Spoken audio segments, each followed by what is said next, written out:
in the world. What up, fam?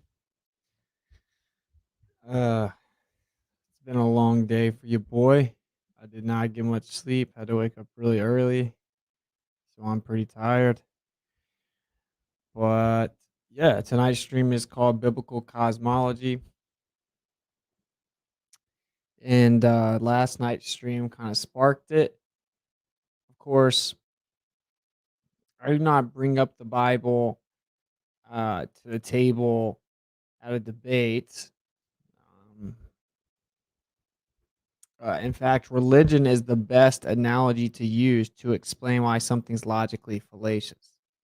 Certainly, when it comes to the cult of scientism today, where it's like, "Oh, you believe it 'cause it's in a book," and then they proceed to tell you a bunch of stuff that's in a book. Like people have been studying it for years.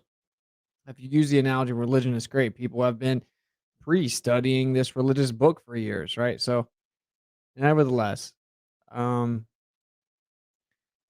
you know, my take is that the scriptures are the number one most attacked thing probably ever.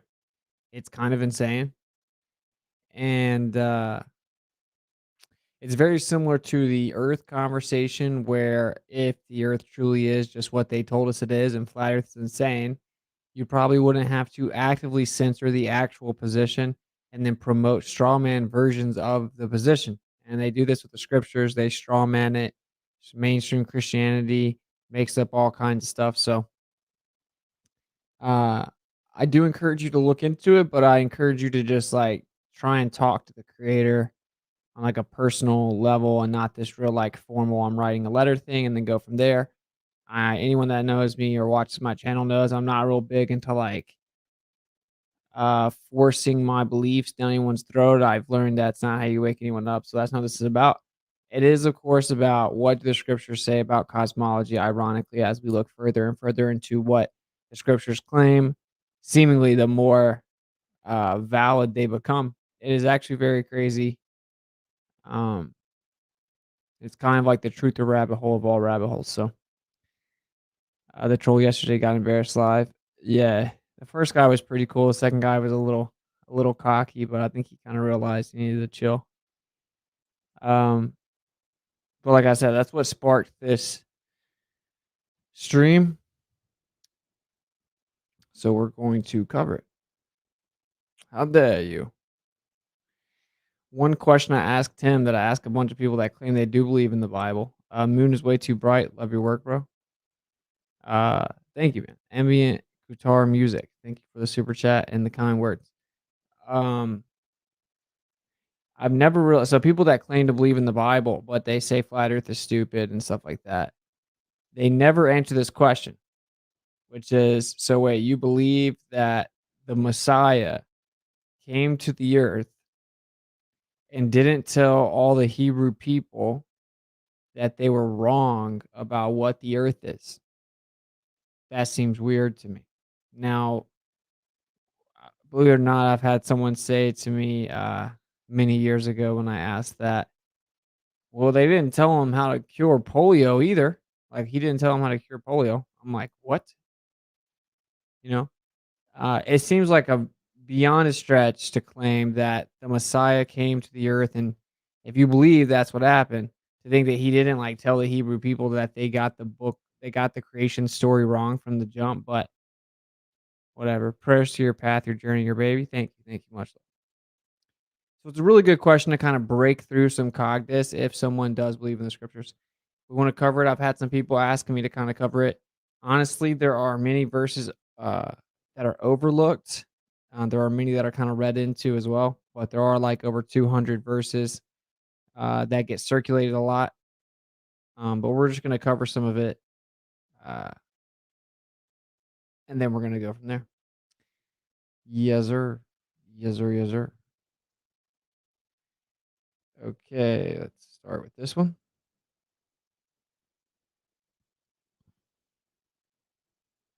And if anyone's got any verses or anything they want me to reference, you can drop them in the chat.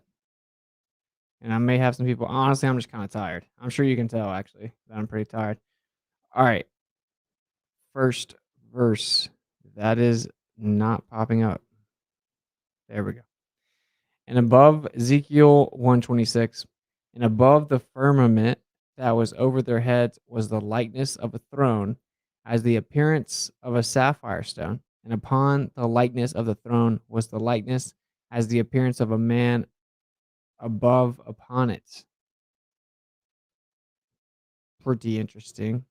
Firmament that was over their heads was the likeness of a throne, as the appearance of sapphire stone. And the likeness has the appearance of a man above upon it. Firmament, of course, comes from the Hebrew word rakia, meaning strong as bronze, a vault, beaten out, strong as bronze, impenetrable. So that obviously doesn't work with modern cosmology at all whatsoever. Of course, the answer for many apologists will just be that all of these are metaphors and they can make up whatever they think it is until they want to claim, uh, it says the earth's hanging on nothing, then it's literal again all of a sudden, but whatever. Uh, which they obviously don't understand it. They say that the earth has foundations. What are the foundations built upon? Okay. In the 600th year of Noah's life, in the second month, the 17th day of the month, the same day, were all the fountains of the great deep broken up, and the windows of heaven were open. Now, I will go ahead and address this. Like many people, flat earthers, they love to talk about how there is no dome. There is no dome. I'm not saying there is or isn't one. Like, I'm not making a definitive claim about that, but I know for a fact that you do not know that there isn't one. So maybe just chill, you know? Like, it's kind of weird that you would act like you know. The whole point of true earth is that we don't know. We actually don't know. It's an insane revelation of the 21st century where we have discovered we were in severely misled and clearly with intent by some people as to where we live. We're not allowed to freely traverse where we live. We uh, start to examine what we're told about where we live, and the story falls flat on its face, pun intended. And we realize it's a bunch of made up stories based on presuppositions, presumptive, calculative theories. So a bunch of calculative assumptions that beg the question consistently. They're antithetical to physics. They defy physics. They're antithetical to empirical evidence. They're the opposite and contrary to Occam's razor, that which requires the least amount of assumptions. They tell us that our observations are useless. They tell us that our senses cannot be trusted at all, and that effectively uh, the earth was created in such a way that it is designed to completely deceive you in every aspect as to the ocean looking like it lays horizontal, level, and flat, the horizon being horizontal, the earth not moving, the sun and the moon moving in the sky all the time, the stars constantly moving in the sky, and the sun and the moon looking like they're the same size, but actually the sun's 400 times bigger in diameter and just coincidentally 400 times further away, and all this crazy nonsense. So, uh, you guys know what's up. But my point is, I wouldn't be so quick that the hand wave dismiss uh, the description of the earth in the scriptures just because you have like an emotional bias against it. Search, thank you for the incredibly generous super chat, $100 super chat. Thank you very much. Help for the future newborn. Never donated to anyone before, but you're doing the creator's work. Think the baby's going to be born in the 10th month of the year? Yes. Yeah, in this month, in December, let's say 10. Yeah. And yeah, I think she's gonna be born right around her actual due date. That's what I think. That's what Kai and I think. Her predicted due date is the 26th. I think it'll be like within a few days of that. Thank you again for the very generous super chat. That's awesome. And thank you for the kind words. It's greatly appreciated. I'm sorry, I'm kind of tired. I can't help it. Okay, let's move and see what else we got here. How dare you? There's no dome. Well, if there isn't physical containment, how do we have how do we have equipotential electric lines increasing from the surface 100 volts per meter if that requires two Gaussian surfaces, one above and one below? One below and one above. That's weird. All right, Job 37:18. I do not like NIV, but can you join him in spreading out the skies hard as a mirror of cast bronze? This is included, obviously, because it actually is a pretty accurate translation in this instant. Can you join him in spreading out the skies hard as a mirror of cast bronze? Very interesting. Now, like I said, for all those people that want to spiral, I'm not claiming this is scientifically proving that there is or isn't anything. We're talking about what the scriptures say about the earth because, dude, again, like I said, it's the most attacked thing in the world. I actually encourage a bunch of people that think they're truthers to reconsider throwing it out so quickly. For me, and I can only give you my testimony, it's like the craziest truther rabbit hole ever in the history of mankind. That's my honest opinion. It's insane. It's insane starting with the first book. It's insane starting with the book they took out that gives you setting of Enoch. It's insane all the way throughout it how it's been altered, manipulated, mistranslated, but still conveys so much truth at the same time. And it's really a crazy thing. Anyway, moving on. Job 37:18. Hast thou with him spread out the sky, which is strong and as a molten looking glass? Now, this is clearly painting like a very precise picture, right? I mean, it doesn't really seem to be mincing words here. Throw out all previous religious understanding and then read the scriptures, and you will get a true understanding. Yeah, for sure. For sure. I don't think people can really do that, man. If anyone thinks they've got a cool little short video to play about biblical creation or anything, drop it in the chat, or you can email it to me, I guess, if you're not a mod. And if anyone's got a certain verse they want me to say, I will read it. Isaiah 40:22. I'll go ahead and read that one. I don't know if that's over here. It is over here. So just a second, I'll read that one. Bro, there's so much more in the whole of Scripture. It's just like hands down the most lied about thing ever. But not everyone's ready, man. And a lot of people that act like they know all about it, they're like, it could be argued worse. All right, Genesis 1:7. And Yah made the firmament and divided the waters which were under the firmament from the waters which were above the firmament, and it was so. And the scriptures are clearly saying that there is water above us and there is something physical separating the water from above us from where we inhabit. What a coincidence that even like mainstream astrology, or I mean astronomy and astrophysics are now saying that it seems like there's a fluid in space. It seems that some type of quantum fluid would potentially be the explanation for dark energy and dark matter. It seems like the sun is putting off water in space and much more water than they could have ever predicted or imagined. This is actual like mainstream science, quote unquote. And it's very obvious what they're doing. They're inching closer and closer towards a paradigm that integrates the inevitability that there's a fluid like medium around us. We'll get into this in a little bit, really, but like, really, there's water all around us, and we were built like the earth was made in the water, in the midst of the waters. There's water everywhere. You're surrounded by water. The earth is surrounded by water. Seemingly, if I am to speculate, the earth is something like this, surrounded by water, which is very crazy. How dare you? Okay, let's move on to the next. Of course, the point is, and of course, he said he opened up the waters. Let me actually get you this. Share screen. He said he opened up the heavenly gates. Whoa. And water came down for the flood. And that's probably just a coincidence. So everyone's seen these before. Well, the part of the text that were removed from the scriptures tells you that there's 7 layers to the container, the firmament. What a coincidence! There are 7 colors in the rainbows.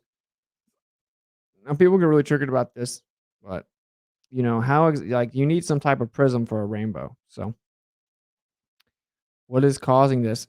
And this is the part that was profound for me, and maybe it's not for you because you're a special boy or whatever. It's cool, but this was profound for me. That's all I'm saying. Let me show you.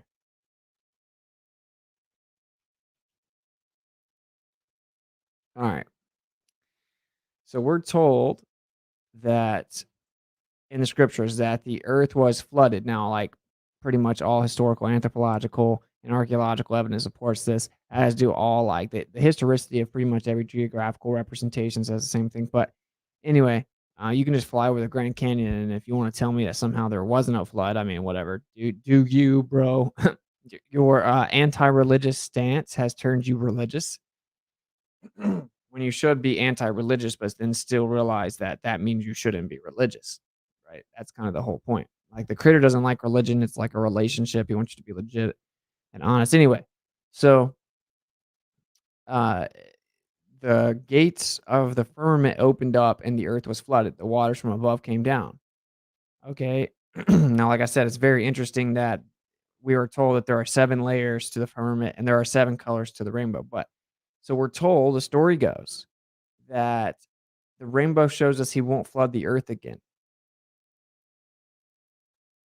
So the question is, how does it do that? Because it's giving you a lifetime, it's literally giving you a lifetime depiction of the earth with the firmament over top of it intact. This is you showing it can't flood right now. The firmament is intact. It's closed off. It's holding back the waters. The rainbow literally shows you he's not flooding the earth again. That's why the rainbow represents the earth not being flooded again. Not just because, oh, I don't know, it's pretty. It's because it shows you that it's literally holding the waters back. The one who built his upper chambers in the heavens and has founded his vaulted dome over the earth, he who calls for the waters of the sea and pours them out on the face of the earth. Amos 9:6. Boom. All right. Let's move on.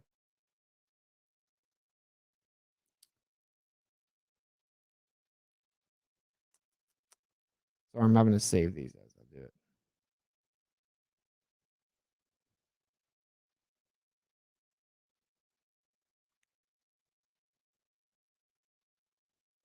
Isaiah 66:1. Thus saith the Lord Yah, the heaven is my throne and the earth is my footstool. Where is the house that you built unto me? And where is the place of my rest? How is the earth his footstool if it's a tilted, wobbling, spinning ball of water in a vacuum shooting like 11 different vectors? This is weird. Uh, and this is why, honestly, figuring out that the earth is not what we were told is a pretty insane thing. Like I said in the debate, if you want to call it that, last night, that I don't believe the earth is flat because the Bible says so. That's not what happened at all. I was raised Baptist. I had a bunch of questions. No one answered my questions. I'm like, "Oh, you guys don't believe your book. You just come here to look cool." And I guess you just kind of, half-heartedly think you believe in something for convenience or comfort or whatever. And you're weak-minded and you need some type of man-made religion to make you feel like you're special or whatever. That's how I felt. And I'm like, "Yeah, yeah, I get it. There are 4,200 religions and yours is the right one." And I'd ask about Genesis 6 and no one would give me an answer. So I never thought there was no creator. I found it to be incredibly illogical on its face and literally make no sense ever in any paradigm. In fact, like to think the Earth is the globe Earth heliocentric model and that there wasn't a creator is absolutely insane. I can't even fathom how someone thinks that makes sense. But anyway, I didn't believe in the scriptures. I found out about flat Earth and I did what most people do. I kind of ridiculed it in my mind. I never ridiculed other people for anything, but BOB said it. I'm like, that's the craziest, stupidest thing I've ever heard. We'll just debunk this real fast. I'm just gonna look up pictures of the Earth from space, and I found out very quickly we actually didn't have those, and that they weren't real. Fast forward, long story short, it ended up bringing the scriptures back into my realm of potentially viable. So that's what actually happened for me. It's not the other way around. They love to try to mischaracterize true earthers as people that are like religious zealots that believe in the Bible, so they say that the earth is flat. And that is certainly not my experience. But I'm sure the people that aren't flat earthers and don't even understand it, they definitely know way more about it than the actual flat earthers. There are a lot of flat earth believers though. All right, here we go. Moving on to the next verse. Daniel 4:11. The tree grew and was strong, and the height thereof reached unto heaven, and the sight thereof at the end of all the earth. There is not an end on a ball. Of course, the end of the earth is referenced many times. Like I said, there's 200 basic ones that have been circulated for a long time. How do you have an end of the earth on a ball? You don't. It doesn't end anywhere. That's weird. And of course, the scripture actually says that you can't measure the earth. Why wouldn't you want to follow Yah's law? People want to be their own God. Genesis 1:6. And Yah said, let there be a firmament in the midst of the waters. And we already read that. And let it divide the waters from the waters. My bad. Maybe we're supposed to read it again. There seems to be water above us, bro. And like I answered that dude last night, I'm like, what do I think the stars are? Sonoluminescence, like incredibly powerful, majestic, cymatic vibrational patterns within a fluid-like medium, which would manifest as light via sonoluminescence. And if it acts as a superfluid, there would be perpetual motion, as would there be perpetual quote unquote propagation or permeation, when in fact it's nothing more than a perturbation or disturbance or vibration. Oh man, Austin, you just rhymed a bunch of words. You don't even know what they mean. Isaiah 11:12, and he shall set upon an ensign for the nations, and shall assemble the outcasts of Israel, and gather together the dispersed of Judah from the four corners of the earth. What? Now, I've shown some gravy about this when it comes to the Freemasonic symbol. Let me actually pull it up for you. So we have the four corners of the earth, and we have the circle of the earth referenced. So if you look at this depiction here,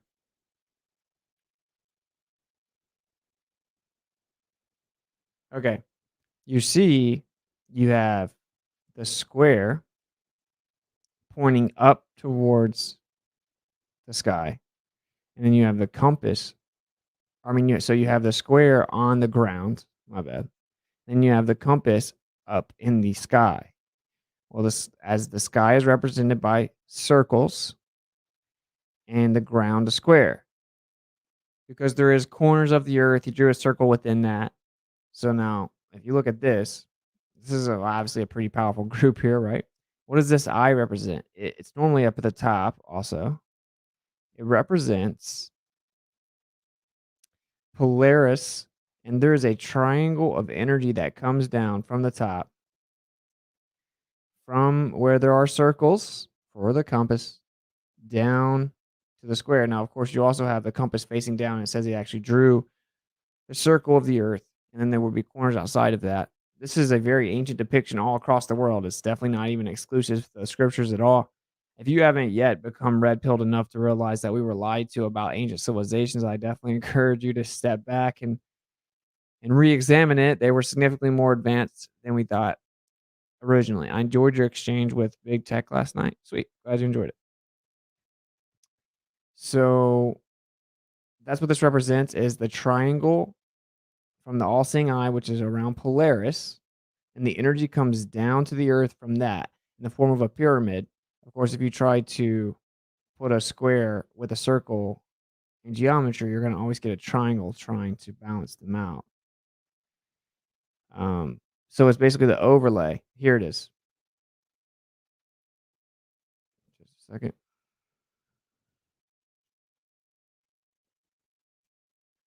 You see the all-seeing eye up here around Polaris, and they always have to put their triangle in it normally. Then the energy comes down towards the earth. Again, you have the square, the four corners, the compass, the circle inside that, and the compass on top, because you have circles in the sky. Now, they do actually have a globe here, I think. I don't know. This is some knockoff nonsense $11 thing on Amazon. But normally these spheres don't even necessarily have the earth. There are celestial spheres. And they know that, but a lot of people seemingly do not. Anyway, I just find that to be very interesting. Take it or leave it. Just throwing the gravy out there. All right, let's see. So yeah, that obviously the important part there is it says corners of the earth. None of this works on a ball. I feel like I shouldn't have to say that. You don't have corners on a ball. You don't have foundations on the globe Earth model. You don't have a firmament strong as bronze beaten out as a vault strung over top of the earth, separating the heavenly waters from the earthly waters on the globe Earth model. That is allegedly a ball that's tilted, wobbling, spinning, revolving around the sun in a vacuum, going 1,037 miles per hour east at the equator, 66,600 miles per hour around the sun, while the sun carries it along it with it in space over half a million miles per hour as the galaxy goes like 1.3 million miles per hour. And we're going like 11 different vectors while we're also tilted over, wobbling and changing our speed, speeding up and slowing down, all within a vacuum, sitting next to gas pressure of immense distances and void nothingness. And we're surrounded by empty nothingness and all this other crazy nonsense. Okay. It's antithetical to, oh, it's actually filled with heavenly water, and that's a celestial realm. No, it's actually empty nothingness. You go there, you die. There's nothing worth any importance. You're a tiny speck of dust. Actually, you're the center. Everything moves around you, and it's you're the foundation. You're central and founded, and everything moves around you within a fluid-like celestial medium. No, actually, you're a tiny speck of dust spinning, revolving around in nothingness. Everything's directly inverted. Oh, the earth is immovable and fixed and shall never be fixed, should never be moved, like it says in Psalm and many other places. Oh, the earth's actually spinning and revolving. And it's weird that they did that. I mean, you could say it's a coincidence. It's weird that everything that they claim was the opposite of what the scriptures claim, but probably just a coincidence. All right, let me save this.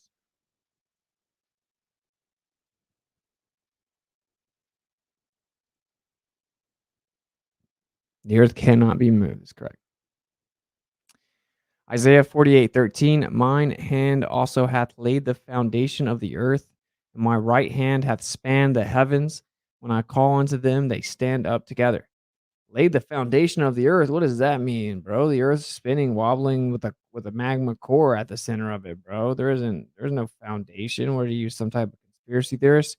What are you, some type of biblical literalist? The whole Bible is a metaphor. It's all allegory. I can make it up as I want. Isaiah 38:8, behold, I will bring again the shadow of the degrees, which is gone down the sundial of Haz, I can't say, 10 degrees backwards. So the sun returned 10 degrees, by which degrees it was gone down. That's weird. The sun returned 10 degrees. Wouldn't that like kind of kill everyone? Sun can't really change its positioning. We would all die in the globe model. I mean, that's weird. That doesn't really make any sense. Oh, speaking of Joshua 10:12, then I brought this up last night. Then spake Joshua to the Lord in the day when the Lord delivered up the Amorites before the children of Israel. And he said in the sight of Israel, Sun, stand thou still upon Gibeon, and thou moon in the valley of Ajalon. Ajalon. What do you think of meteorites falling that are comprised 9%? What do you mean meteorites falling? Have you ever seen a meteorite fall that's comprised of 95% iron and 5% nickel alloy? Have you actually seen a meteorite fall from a rock fall from the sky? I've never seen that. That's weird. I've never seen that. I don't think anything about it because I don't think it's real. And every time I look into it, it's not real. So in Joshua, he says that the sun stood still. Now, how does that work? How does that work on the globe model? Wouldn't we all die? I'm just curious. I think that wouldn't we all die if, according to the globe Earth, we're spinning, tilted, revolving around the sun? We would all die. If the sun stopped moving, everybody would die instantly, like with no hesitation, like instantly you would die. That seems wild to me. Like, oh, the creator can do anything except for make a stationary Earth, though, huh? All right, Psalms 19:6. His going forth is from the end of the heaven, and his circuit into the ends of it. There is nothing hid from the heat thereof. So from the end of heaven, his circuit into the ends of it. Now, what's so interesting is, of course, modern. Again, it's not. I personally don't find it to be a coincidence. Modern cosmology is directly engineered to claim everything the opposite of what the scripture says, and it says that heaven has an end to it, and they say no, it's ever expanding, infinite nothingness. It's not a coincidence. And to basically reference, Edwin Hubble, he says, "If we're wrong about redshift and it's not primarily velocity shift, then that would mean that actually, the universe is much more dense, much more local, much younger." He would actually say, that the universe is a closed system that's much more dense and much more local and must, may I add, suspiciously young. And, of course, we know it's a fluid-like medium. Well, that's what all the evidence shows, we'll say. I'll rephrase that. All the evidence shows a fluid-like medium, and which would explain all kinds of different effects with light inside of it. And all of a sudden, if there's a fluid like more dense medium in space, everything gets a lot closer. It becomes a closed system. And oh my gosh, all of a sudden the scriptures are accurate regarding claims way out in the sky. They probably just got lucky, I guess. I don't know many quote unquote religions that make specific claims as to the finite nature of heaven, but people want to say they're all the same or whatever. See what else we got here.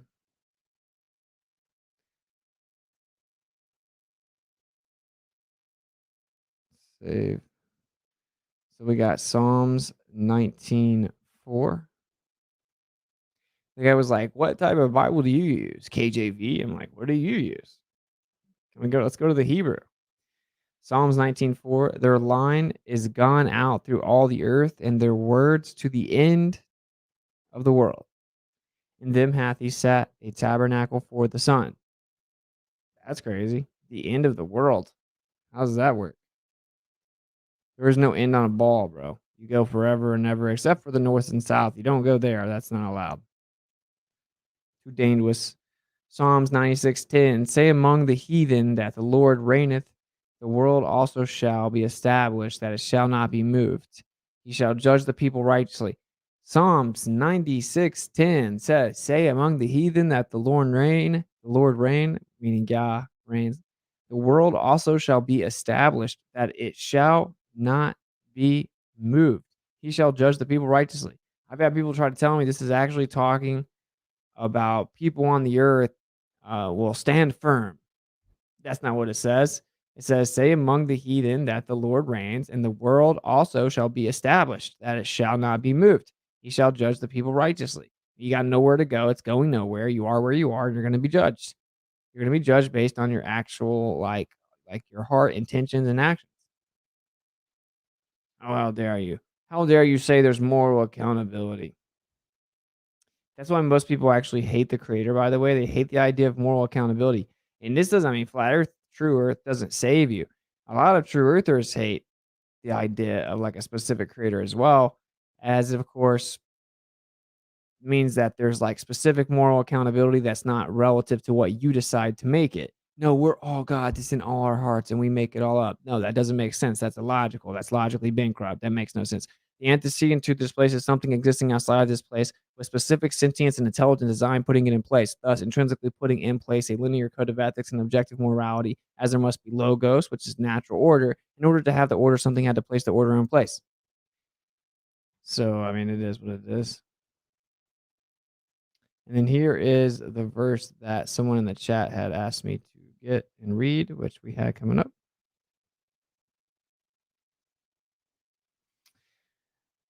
Isaiah 40:22. It is he that sitteth upon the circle of the earth, and the inhabitants thereof are as grasshoppers, that stretcheth out the heavens as a curtain, and spread them out as a tent to dwell in. So it says that what? Like he sits upon the circle of the earth, and this is of course not a ball, as Isaiah uses a different Hebrew word that was used for ball just a few verses. I think it was before this, right? A few verses before this, a few chapters before this. So this is not meaning to say ball, or he would have used the Hebrew word he used in the same book to mean ball. So he said, he sits upon the circle of the earth, and the inhabitants thereof are as grasshoppers that stretch out the heavens as a curtain and spread them out as a tent to dwell in. So he says he spreads out the heavens like a tent for us to live within. I don't even know how someone can misunderstand this, you know?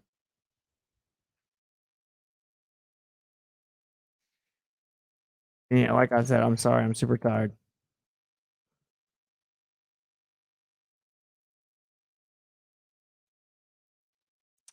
Now you guys may have heard of Martin Luther, who was actually pretty based. He called out a certain group of grablers before before it was cool.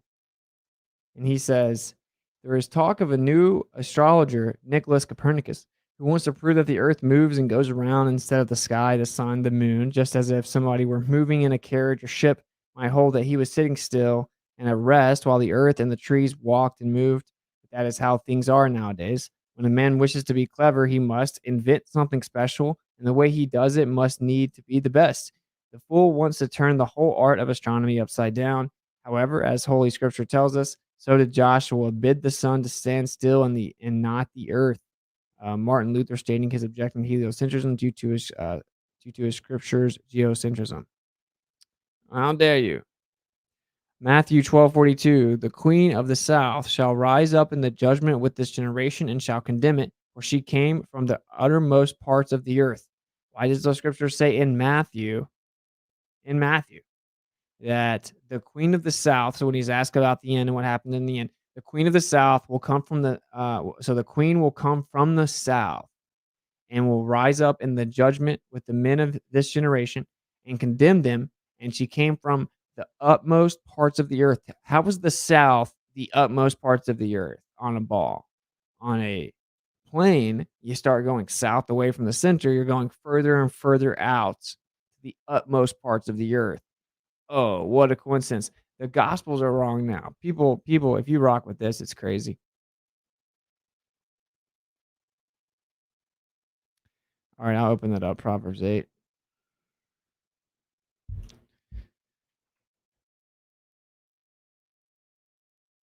Even if you don't believe in the scriptures right now, like you gotta admit it's insane. Like the amount of claims made in here that are like it's like eerie almost. Like uh the heaven is finite. Like what? How the people that just made up some kooky religion on the earth, how they know that? Just a lucky guess. And they just didn't ever get wrong with their creation guess. When he prepared the heavens, I was there. When he set a compass upon the face of the depth, Proverbs 8:27, telling us what the circle is he's talking about. I was there when he set a compass upon the face of the depth, in the face of the deep, and seemingly we were completely surrounded by water. Let's go to the next one.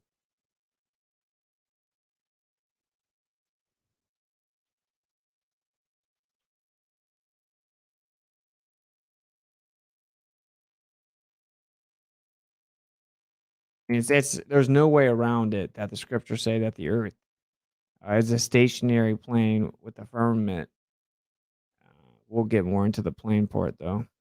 The Bible doesn't say flat. Okay, well, this is the plane. The waters are hid as with stone, and the face of the deep is frozen. Of course, you don't have faces of spheres. You don't have a face of the deep on a sphere, right? The face of the deep is frozen. This is some gravy. We're seemingly completely surrounded by water. Oh, what a coincidence. As we continue going further and further in the top levels of science in 2022, we find out it does seem like there's a quantum fluid, water like background medium that interconnects everything. It seems like when we look out in the sky, we see actual phenomena that coincides with a water like background medium or a water like medium, right? And of course, this is saying that we are completely surrounded by water and that there is a face of the deep and the waters are hidden and the face of the deep is frozen, which is some gravy. Uh, Bible equals basic instructions before leaving Earth. I see you, bro.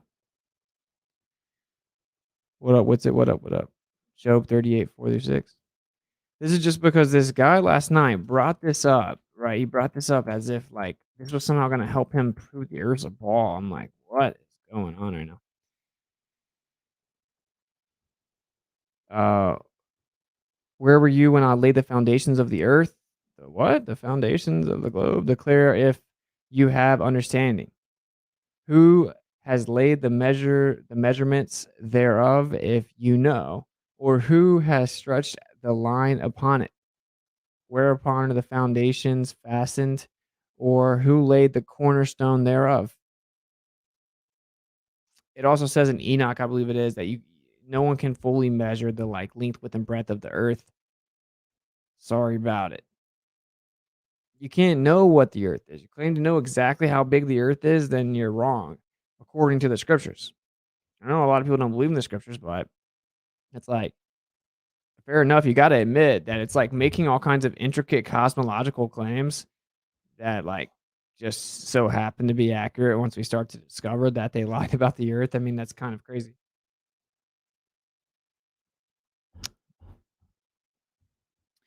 All right, so now we're just going to kind of go through a lot of it. So, one of the first things told to Moses is that there are levels to existence. There are levels to creation above and below. How do you have levels above and below on a ball? You don't. You have levels above and below, and we're constantly referred to our hell is constantly referred to as below. Our Sheol, right, is below us. Let me actually drop you another picture.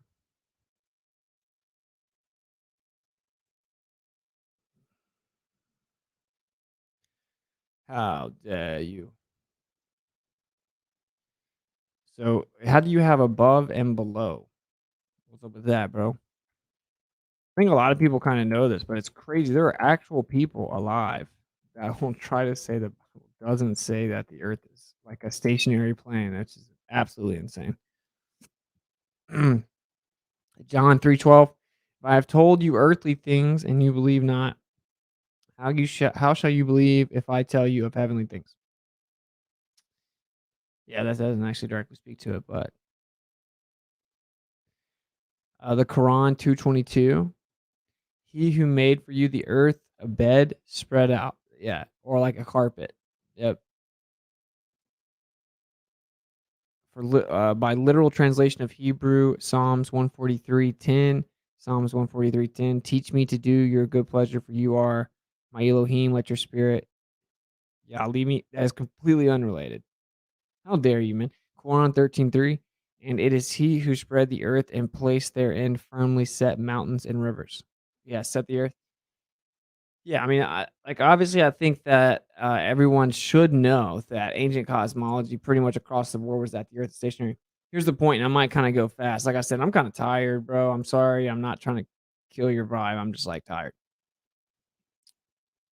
So you couldn't claim that the Earth is gonna stop spinning, everyone would die upon it. You can't have levels above and below you on a ball Earth, that's not how it works. You can't have, heavenly waters above you and wherein the heavenly gates then open up and flood the Earth if you're in a vacuum spinning around with a gas pressure atmosphere sitting beside a vacuum. That is not how it works, that makes no sense.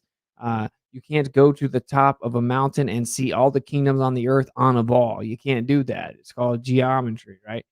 Just simple like geometry would prevent you from being able to see that far on a ball. Of course, if you were in the center of a plane, seemingly, I guess in theory, you could get high enough to see all around you with equidistant view. That wouldn't work on a ball. And of course, like I said at the beginning, no one will ever answer the question if you do believe in the scriptures and you think the earth is a ball. Can you please explain to me how this is the Hebrew cosmology and somehow you believe that the Messiah came to earth, the Messiah, and he didn't tell all the Hebrew people that they were completely wrong about their cosmology, where they thought the throne of the Creator was above them and there was a firmament separating the waters above, and that the stars, the sun, and the moon are all placed within the firmament and the Sheol is underneath you, and then there is the great deep below that. Like what?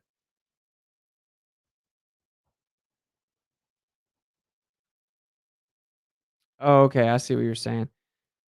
Teach me to do your good pleasure, for you are my Elohim. Let your good spirit lead me in physical existence or earth, flat level plane. Oh wow. That's crazy. If you look at the literal Hebrew of Psalms 143:10, you're saying it says, let your good spirit lead me in physical existence or earth, flat level plane.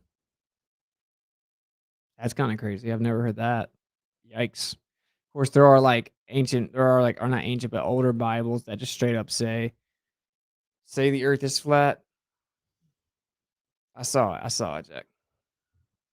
Mister, no, it was 2 hours.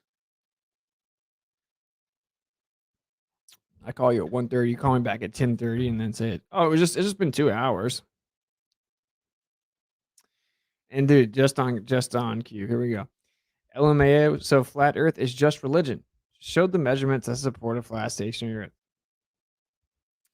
Dude, you're clearly late here and projecting your own like insecurity because you're religious, and it's okay. I forgive you, bro.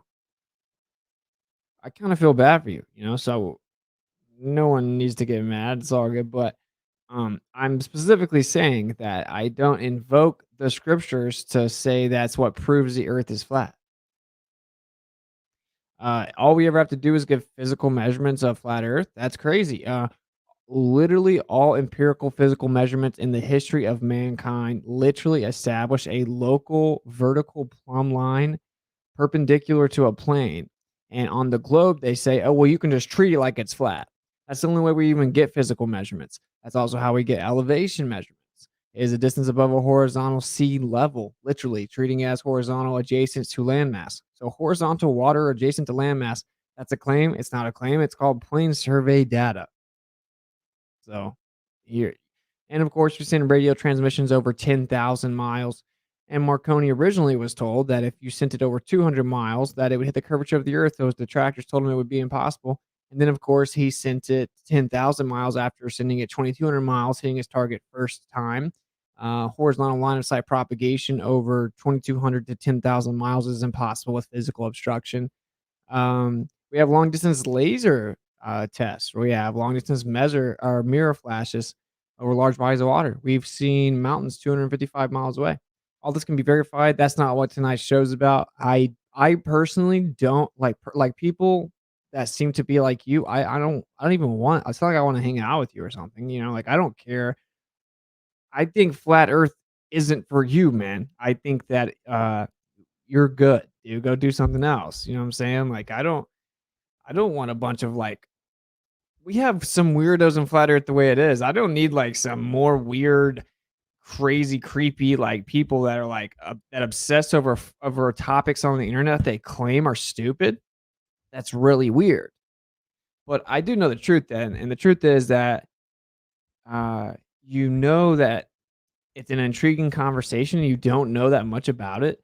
And so you become obsessed with it, and you have to put up this facade that everyone's stupider than you or something like that by a lot of like ha ha ha's and fake laughs. If you watch what we did last night, if you watch the conversation that happened last night, there's always a bunch of insecure laughter, desperately trying to convince everyone else that they know and that you're stupid, but they're actually insecure. They're insecure. So, it is what it is. I mean, there's no reason to get worked up about it.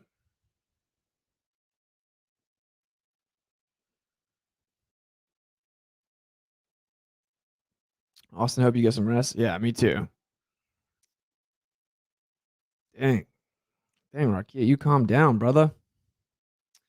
Very generous donation from Rakia Life. Thank you, brother. Baby money, baby money, baby money. Yes, sir. Yes, sir. Yes, sir. Thank you, man. That's super generous. I appreciate it, bro. $100 super chat. Crazy generous. I appreciate it. And that will go to Miss Aaliyah. He's trolling. They can't stand when the truth is told. Yeah, I mean, they have psychological problems. It's okay. 342. I did not get a call at 342, my guy. You want to bet money on it? You wanna bet money on it, Jack?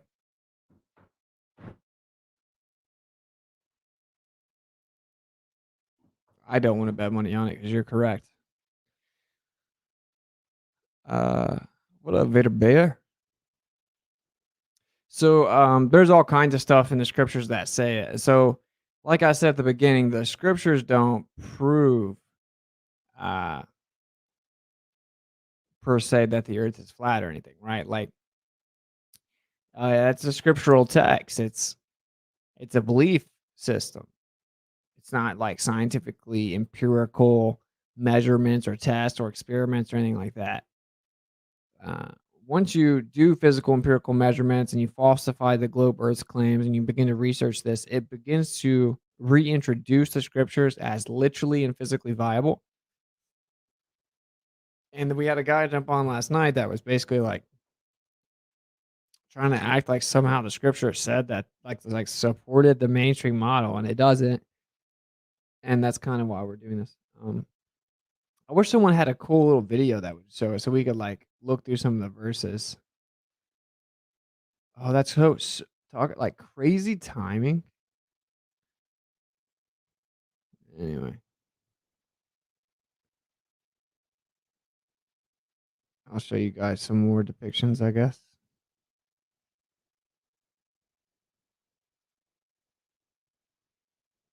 Alright.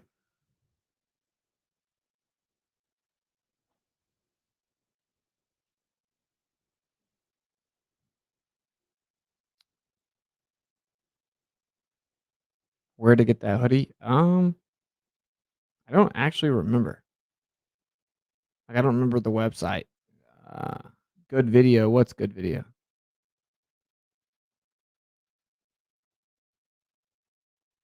Andre, what's a good video? I don't know how to get your video. Look, I'm gonna make you a mod if you have a video.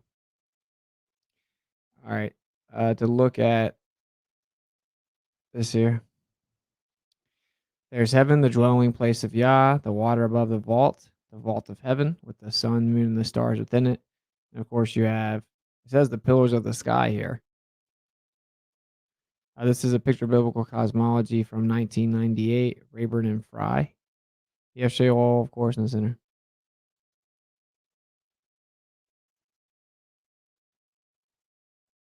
Hanging on by his words is the video. Hanging on by his words.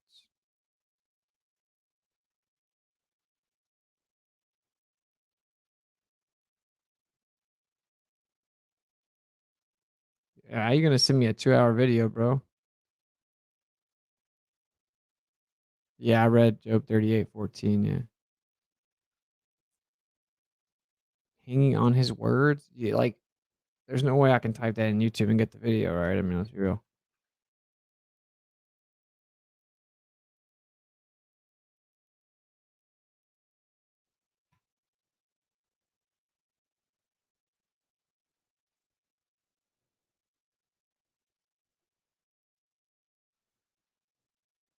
Okay, we'll watch some of this video and comment on it. That's what we'll do. We'll see how it works. I've never seen it,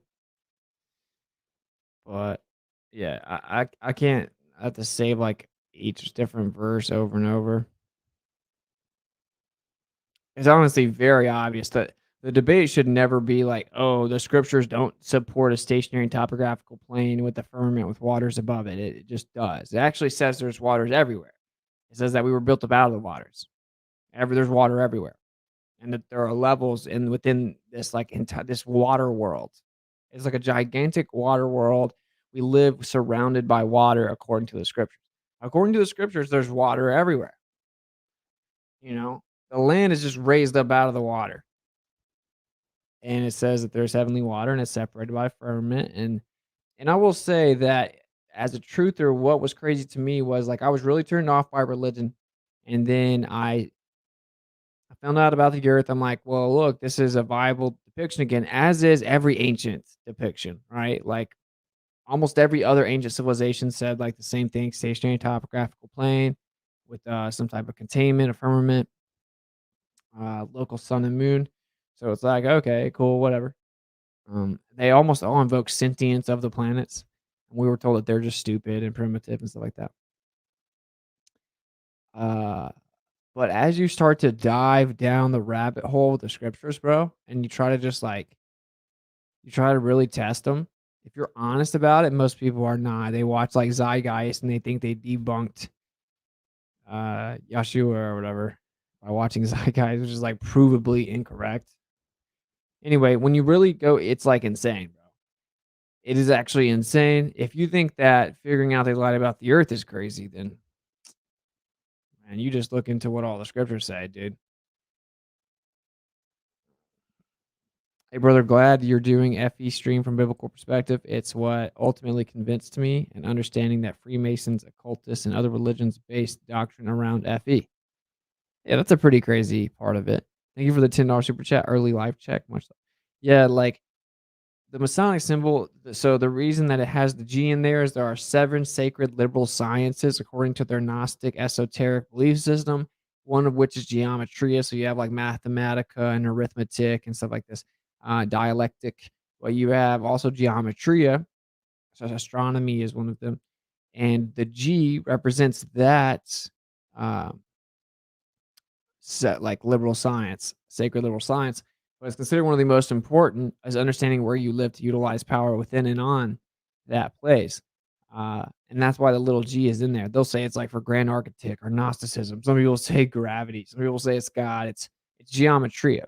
That's what it is. It's measurement of Earth, which is why you have the square and the compass there. That's how you measure the Earth. Heliosorcery is very good. Well, I'm not gonna sit here and watch a 2-minute documentary with you guys. I mean, don't make it weird. Okay, cool. Yeah, that's the video I had pulled up actually. So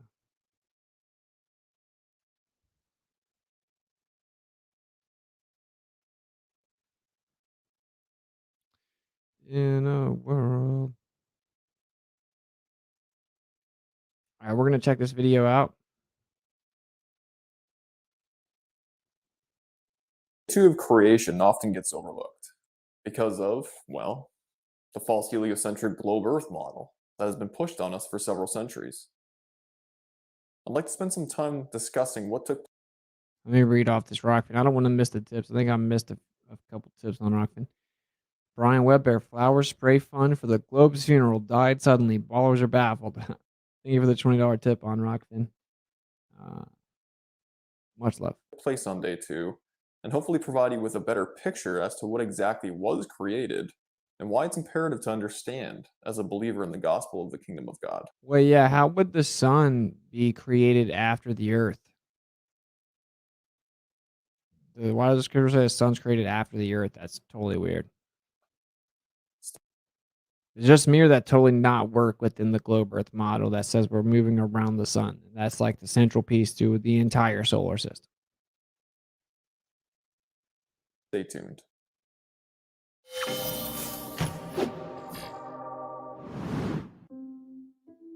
We've all seen it, whether we have eyes to truly comprehend it or not.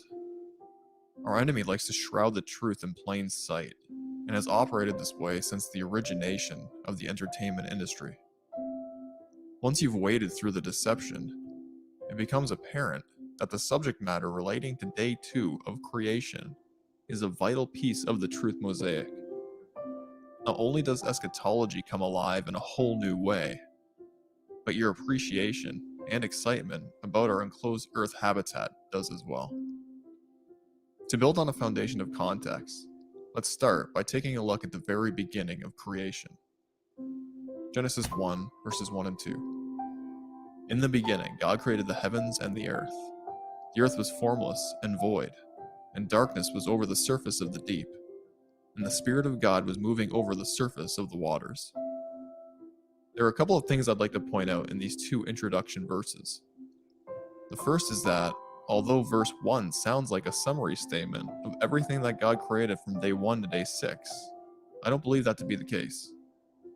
On day 1, Yahweh created the heavens, plural, where He and all the other spirit beings reside, the formless and void earth on our plane of existence, as well as all the waters. I'll expound on the significance of the plural heavens being made on day 1 after we've read a few other specific texts. The second thing to take note of is that the Interesting. Which will show, we'll go back over here. It's interesting. You got the 7 heavens. You got 7 colors in the rainbow. And again, the rainbow supposedly shows us that the earth won't be flooded again. So when we see the rainbow, we can rest assured that's our reminder the earth's not going to flood again. But why? Because it shows you that the heavenly waters are being held back. Bro, that was like such a revelation to me when I put that together. I was like, bro, why do people not talk about that? That's crazy. That's such a beautiful idea. Now, again, like you may not believe it's true. I get it. But just think about that. Think about it hypothetically. If the entire earth was flooded, but then we see rainbows that show us, look, don't worry, the earth's not going to be flooded again.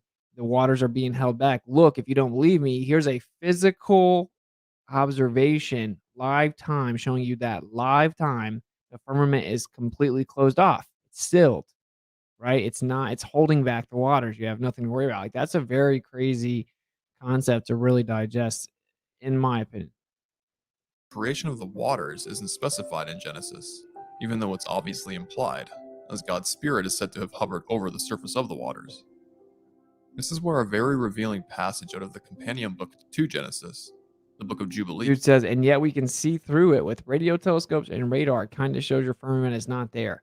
First of all, you can see through it with radar.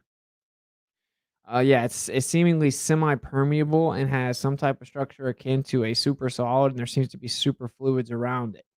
It being translucent and transparent and semi-permeable doesn't mean there's nothing there.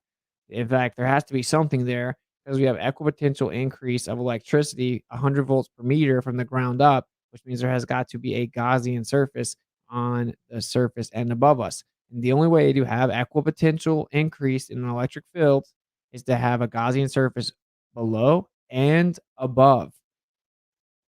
And they'll just, I mean, of course, they'll just skate past that and keep talking about their fairy tales about radio telescopes. Moving on. shed some light on the specifics of what was directly I think created flat Earth arguments may be a little over some of the Globers' heads. We've gotten like a little sharpened nowadays. on day one. Jubilees 2:2 says, "For on the first day he And created." I will say, I'm not gonna keep feeding the troll or whatever, but I just want to point out how stupid that they are. It because it's funny. Like, you don't want to be those people because intelligent people can see that they're not intelligent. So it's like yummy word salad. Can I have another? That's clearly a troll, right? But the point is, word salad is when you say something that's incoherent.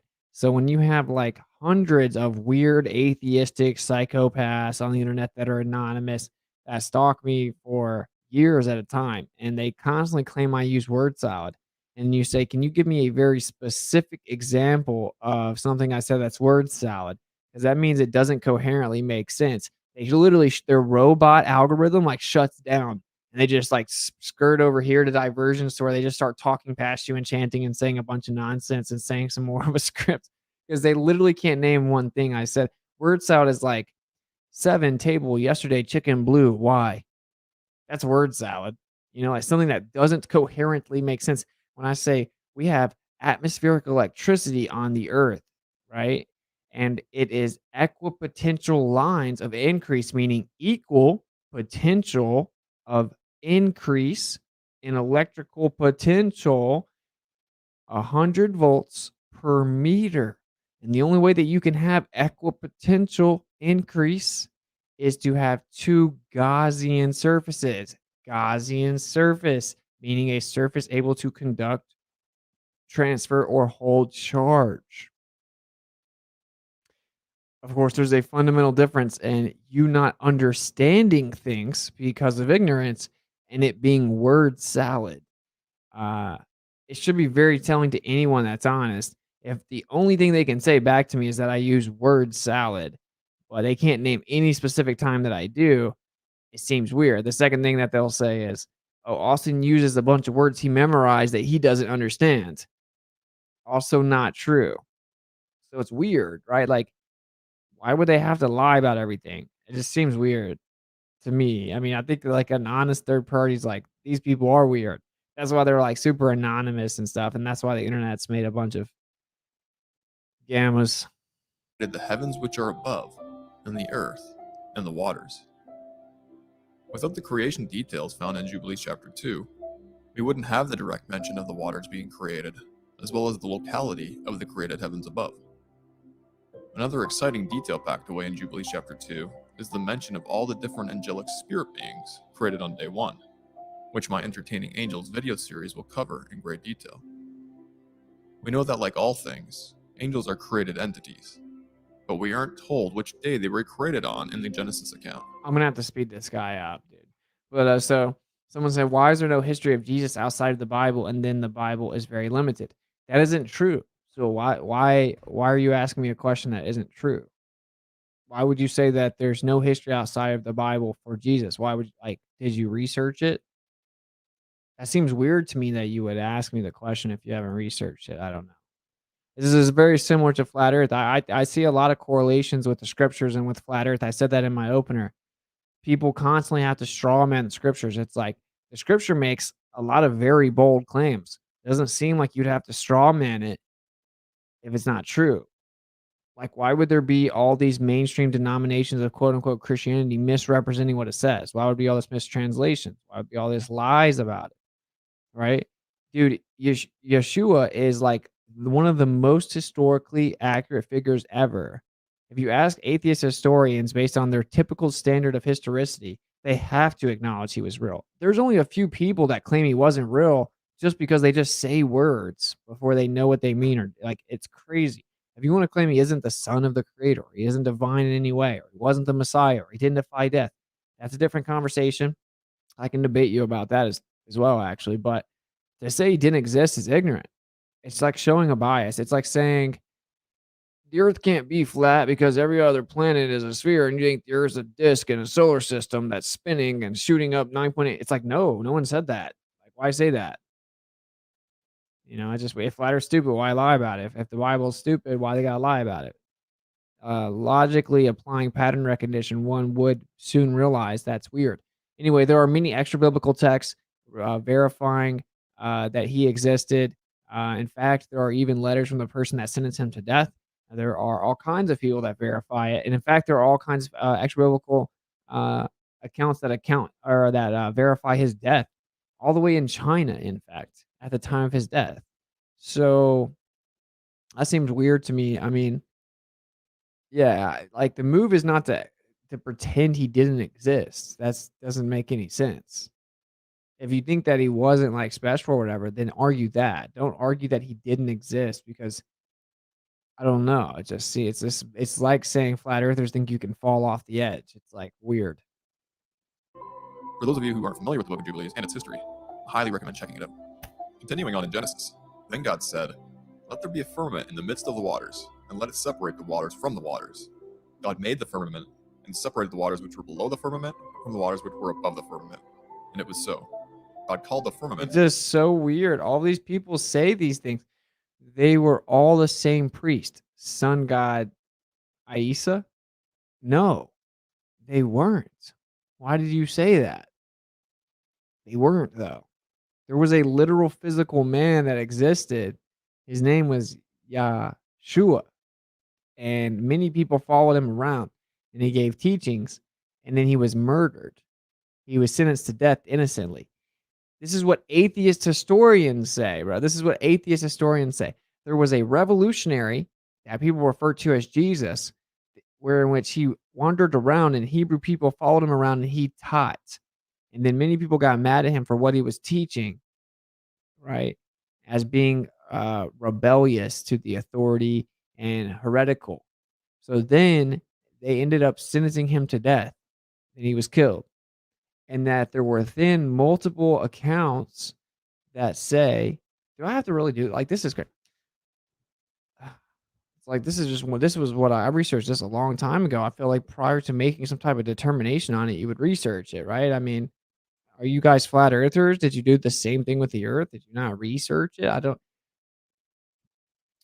Okay, so based on, like, the way that they judge history, it's like, okay, say that they look at it like this. This is the typical standard. It's like, one of the standards is, let's say that this story is fake and they made it up, right?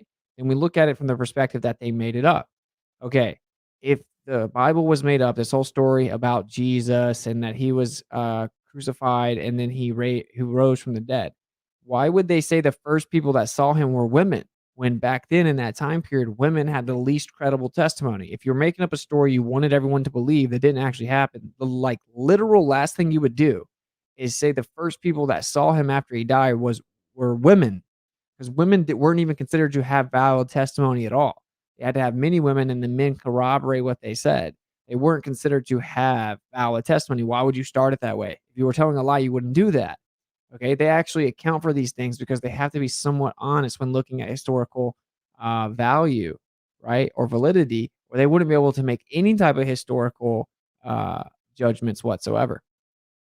They're all the same as this. No, what? No, that's not what.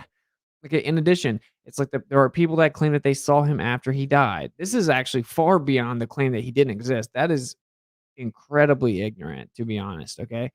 That's like zeitgeist level misinformation. I don't know why people have to I don't know. I'm being reiterative, but I just don't get why people have to lie about things. It's weird to me, but anyway, it's just genuinely weird. Like, I'm not even, like, being, like, religiously biased or anything. I don't like religion. I mean, it's just weird that people lie, but anyway, so then these people claim that they saw him.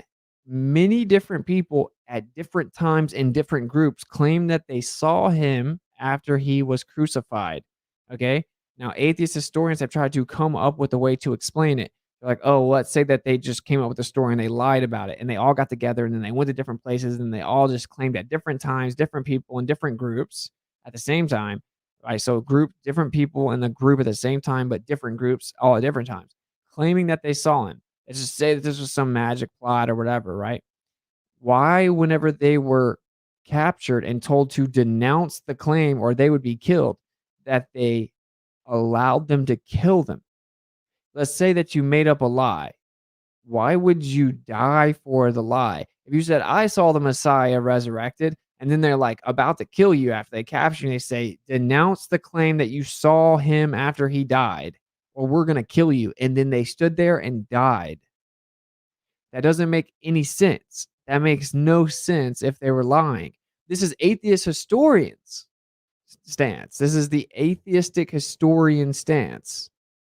So then they look at the claims that they saw him, all these different people at different times, and they're like, "Okay, they must be, uh, group hallucinations."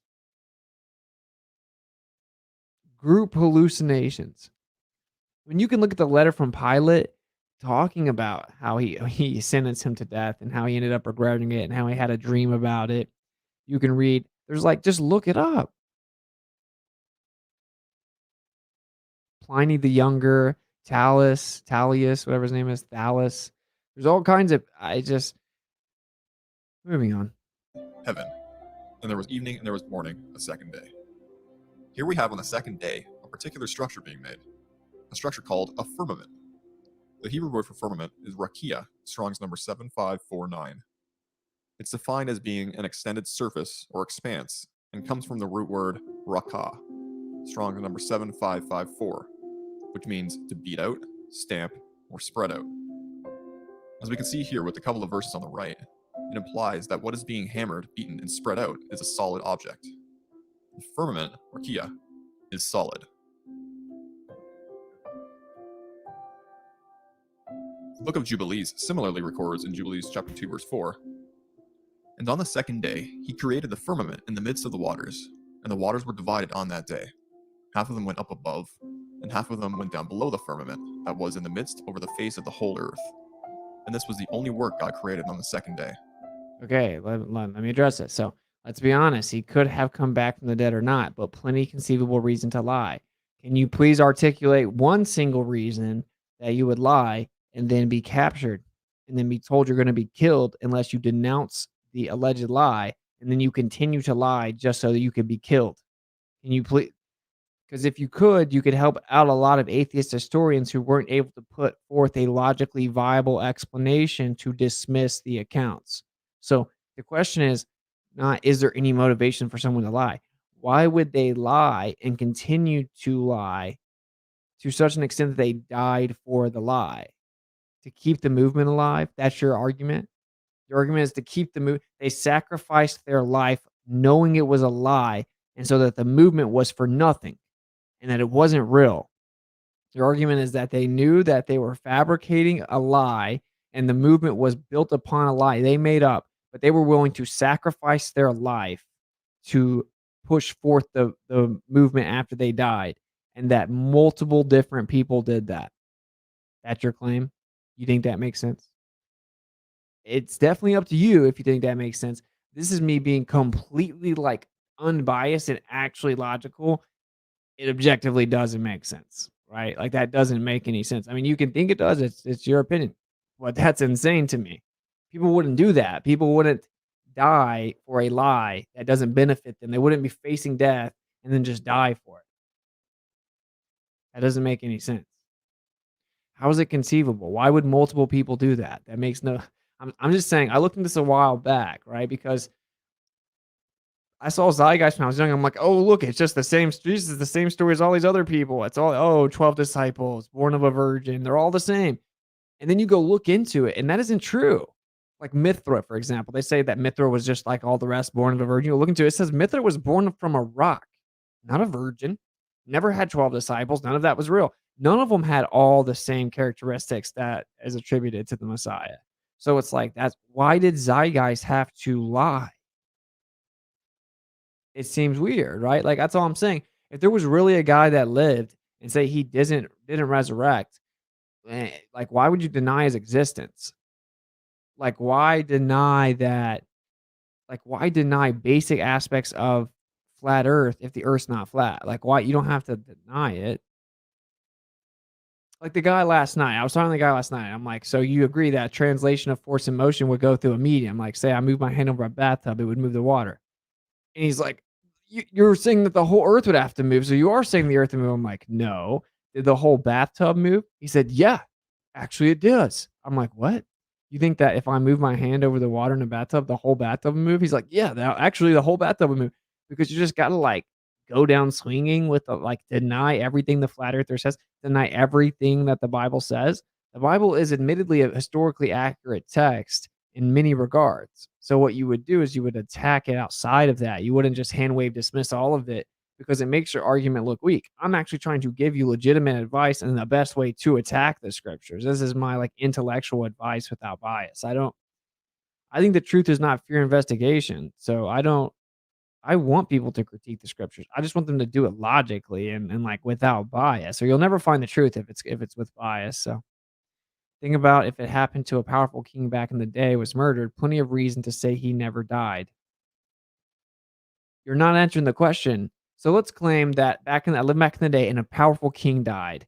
And so there would be motivation for me to say that the king didn't die. And then they come to my house, the government comes to my house, captures me, puts me up on a pedestal, puts a gun to my head. And actually they tortured these people. They didn't even just put a gun to their head. They say, I'm going to torture you to death until you slowly and painfully die, unless you disavow the lie that you told that the king didn't die. Do you think that I would keep lying to say the king didn't die and I'd slowly be tortured to support that lie? That doesn't make sense, bro. Am I not being clear here? The name Jesus itself wasn't a name. That's right. And really, if you look at the Talmud, it's Yeshu, which means may his name and memory be blotted out, which just goes to once again show you why would they want to do that? Like why would they want to come up with a name that it can actually be interpreted as a curse and replace his name? If the scriptures are so fake, why would they take the creator's name out of the Bible 7,000 plus times? Why would they do that?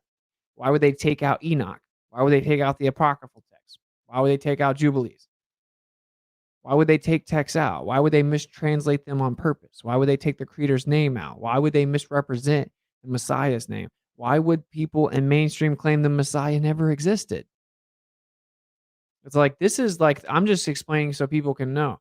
I don't like religious zealots. I don't like people that shove Christianity on their throat and act like they know all the answers. I don't like that. I empathize with anyone that's like put off by that. I get it. But I'm trying to let you guys see into what happened to me. I began to like, I had to kind of like grow up. I was like kind of arrogant. I wanted to know it all. I wanted to say, I wanted to define God myself and be like, well, it's the universe and we're all gods in a way. We're all pieces of God, right?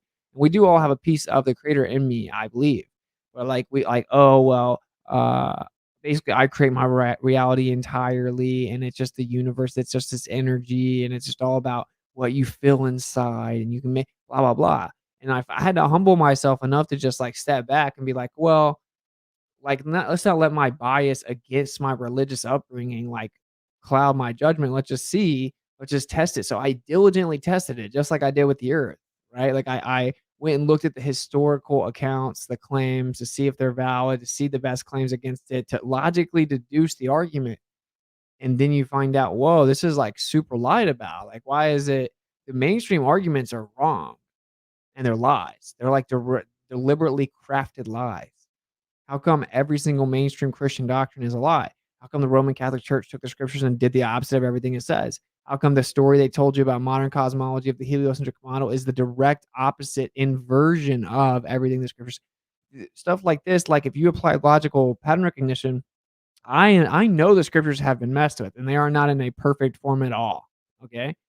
But they are messing with them because they don't want you to know what's in it. And like that's just logic. So anyway, I'll stop rambling. I don't know. I don't know why people get it. I don't want to turn this into this whole like theological let me I try my best to just kind of be a genuine person. If people ask, I'll tell them and that's about it. I this what motivated this stream was the guy last night like bringing it up as if somehow the scriptures supported his position in the debate of the earth being a ball.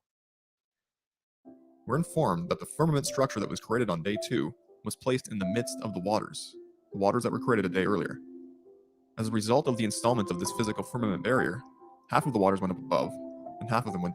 So see now, I mean, Drew, my man, I'm just saying, like now you're kind of shifting the goalposts, right? So you're saying I'm not an atheist, but it's conceivable Christ was just a man born of a virgin instead of being a bastard, the worst back then, son of God. Not saying that's true, just conceivable. Well, like the word virgin also in Hebrew means like didn't have children yet, means to not have bore children.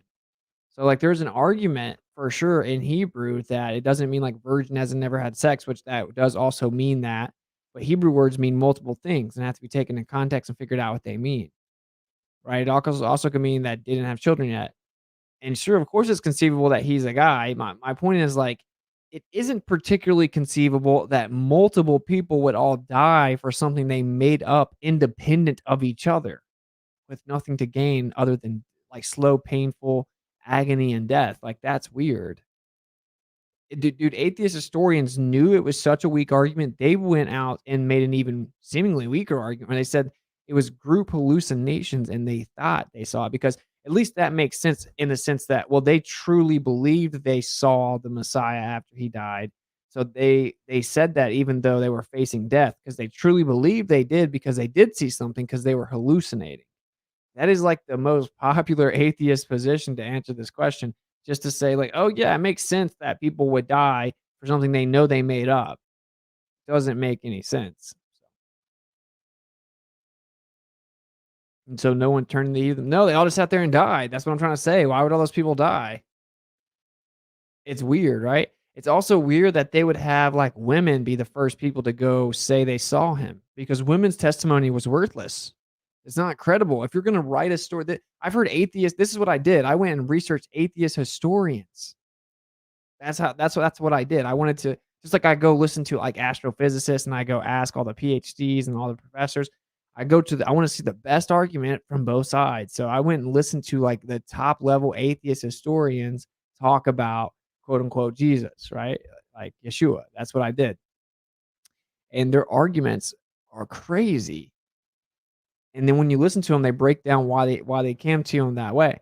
If someone was coming up with a lie, say someone's coming up with a story, a lie. So this in this scenario, that is that the Bible story, right? That this dude named Yeshua existed, died, resurrected. They're going to make this story up to control the masses or whatever, even though it was like consistently attacked and burned, and no one was allowed to read it and changed and altered and hidden. And they gave it a creed and moved the Book of Enoch from the face of the earth, and it goes on, right? Like just hypothetically, like they wrote this story to intentionally get it out to everyone, even though they did the opposite and didn't let anyone get it and killed them if they found them with it, and then actually tied it around their neck and burned them at the stake. Let's say hypothetically that they were trying to get it out to everyone when that's not what happened. And so they were going to write this story to trick everyone because that's kind of the idea, right? Like the Bible's a religion that they use to trick everyone. So they're going to write this story to trick everyone that actually this guy died and then he resurrected. The last thing you would do at that time is write in the story that you're making up. You have no limits on what you can say. You would never say that women witnessed him. We have testimony from different women, a couple women saying they saw him after he died. They were the first ones to see him. They would be the least credible. Wouldn't even be permitted in court in that society. Right back then, women making claims weren't considered verifiable or valid or trustworthy at all. So why would you put that as like the primary people that saw him?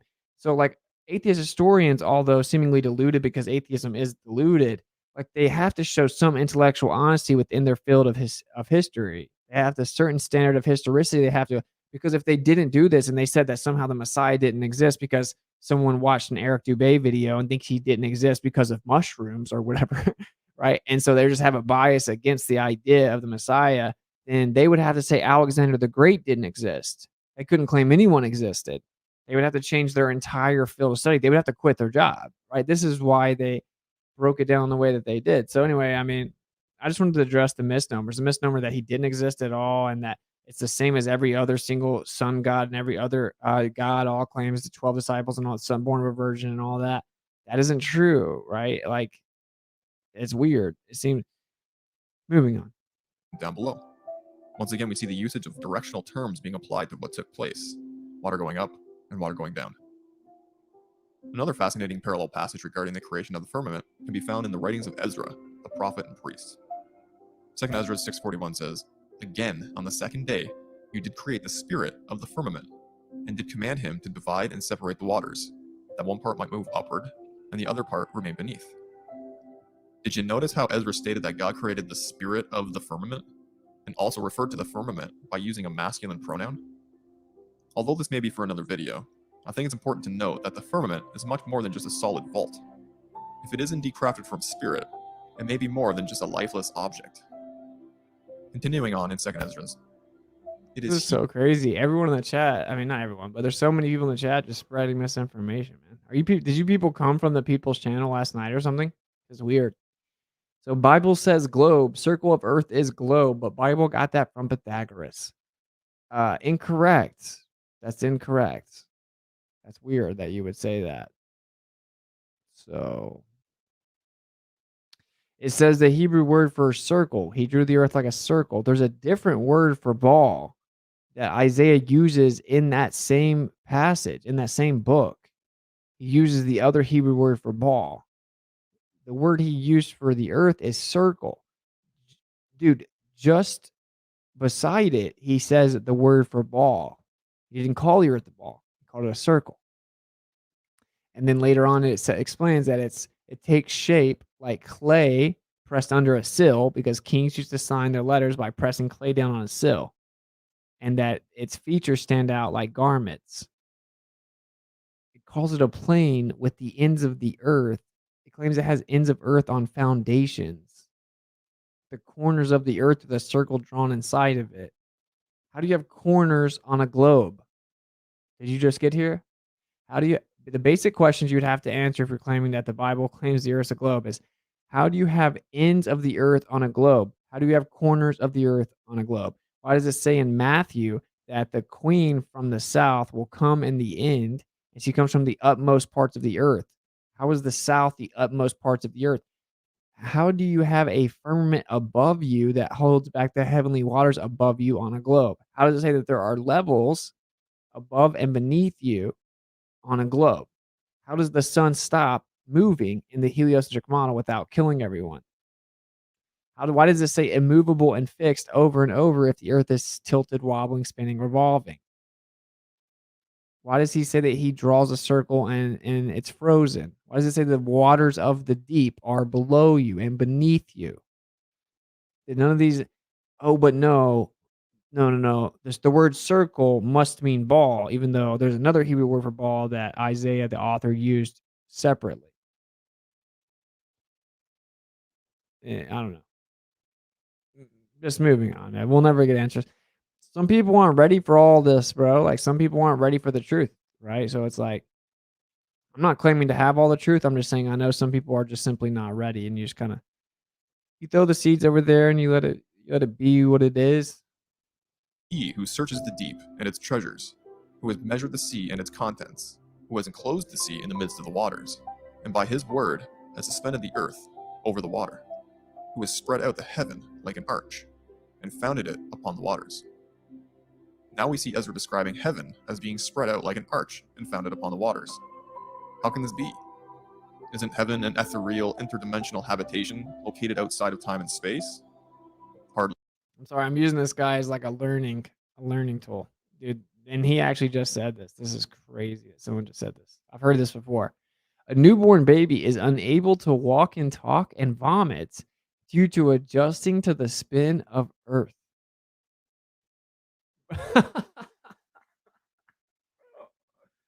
Bro, soak that in, bro.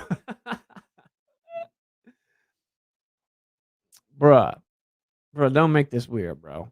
Stop making it so weird, bro. Alright.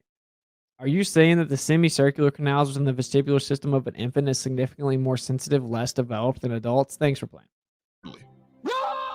I'd like to highlight an often overlooked detail found back in Genesis 1 verse 8. Not only are we introduced to the firmament structure itself, but we are also acquainted with the name that Yahweh gave the firmament. Its name? Heaven.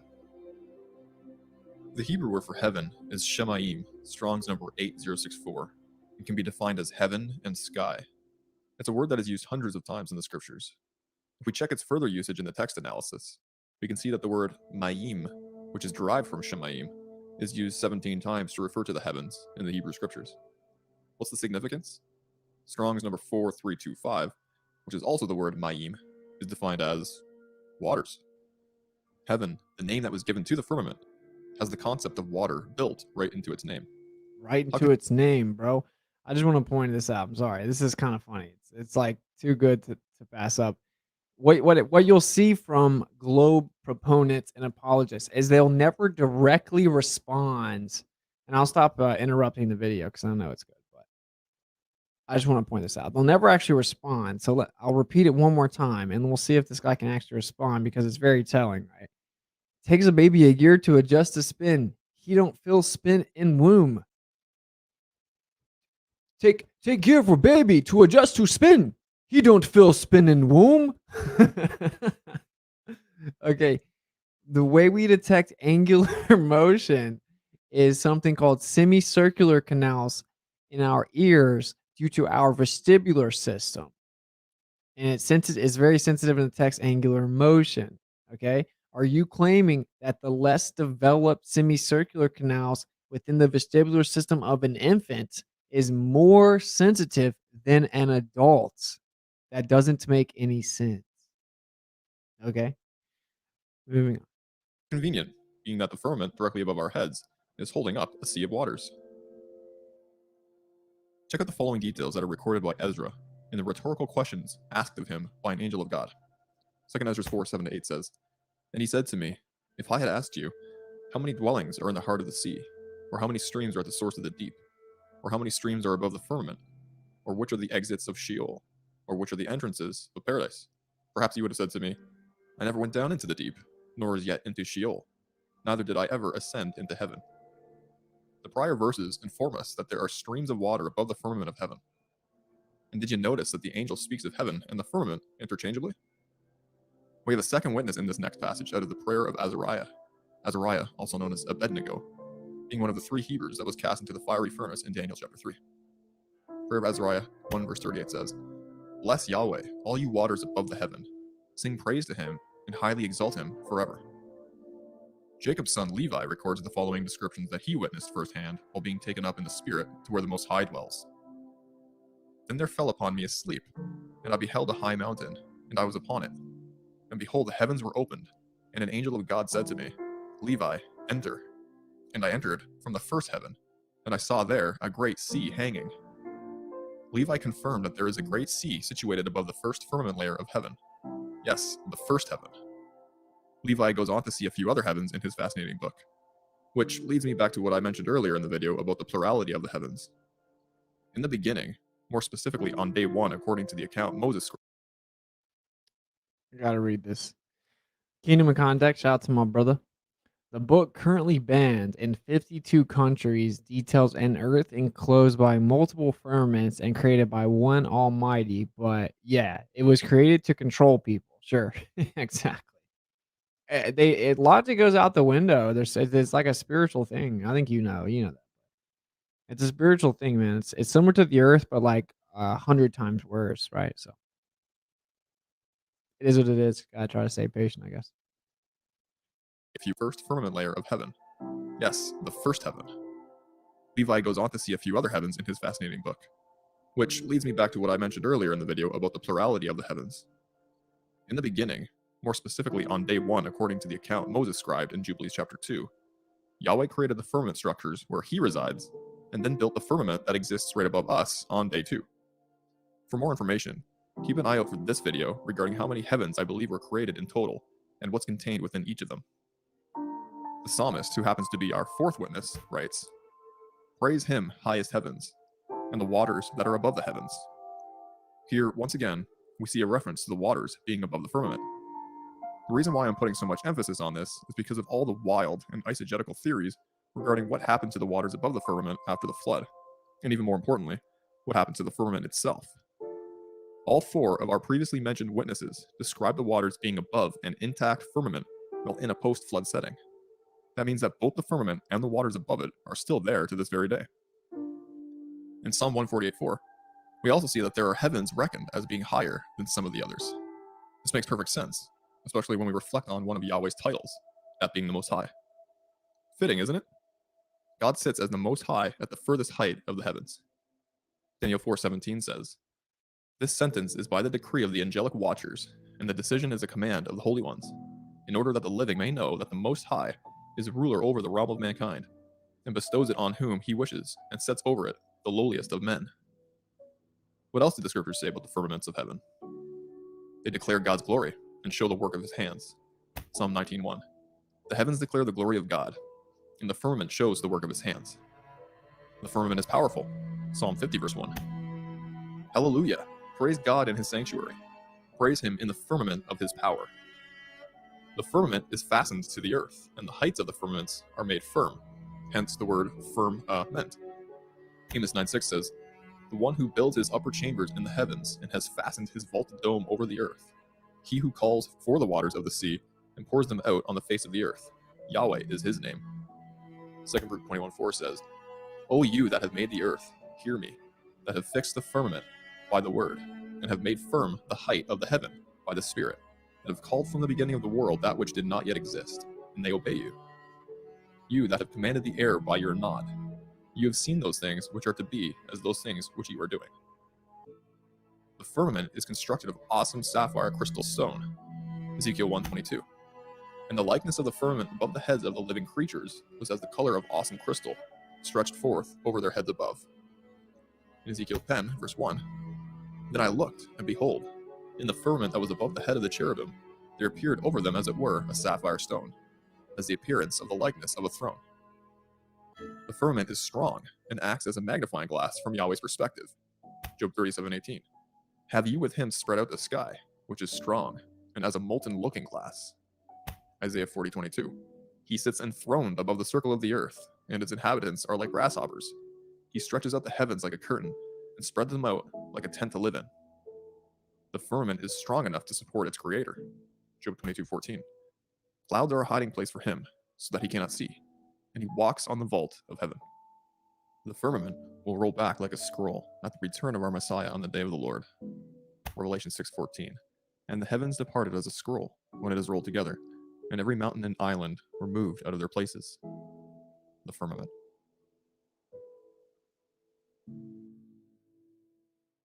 Be sure to like us on Facebook and subscribe on YouTube if you haven't already.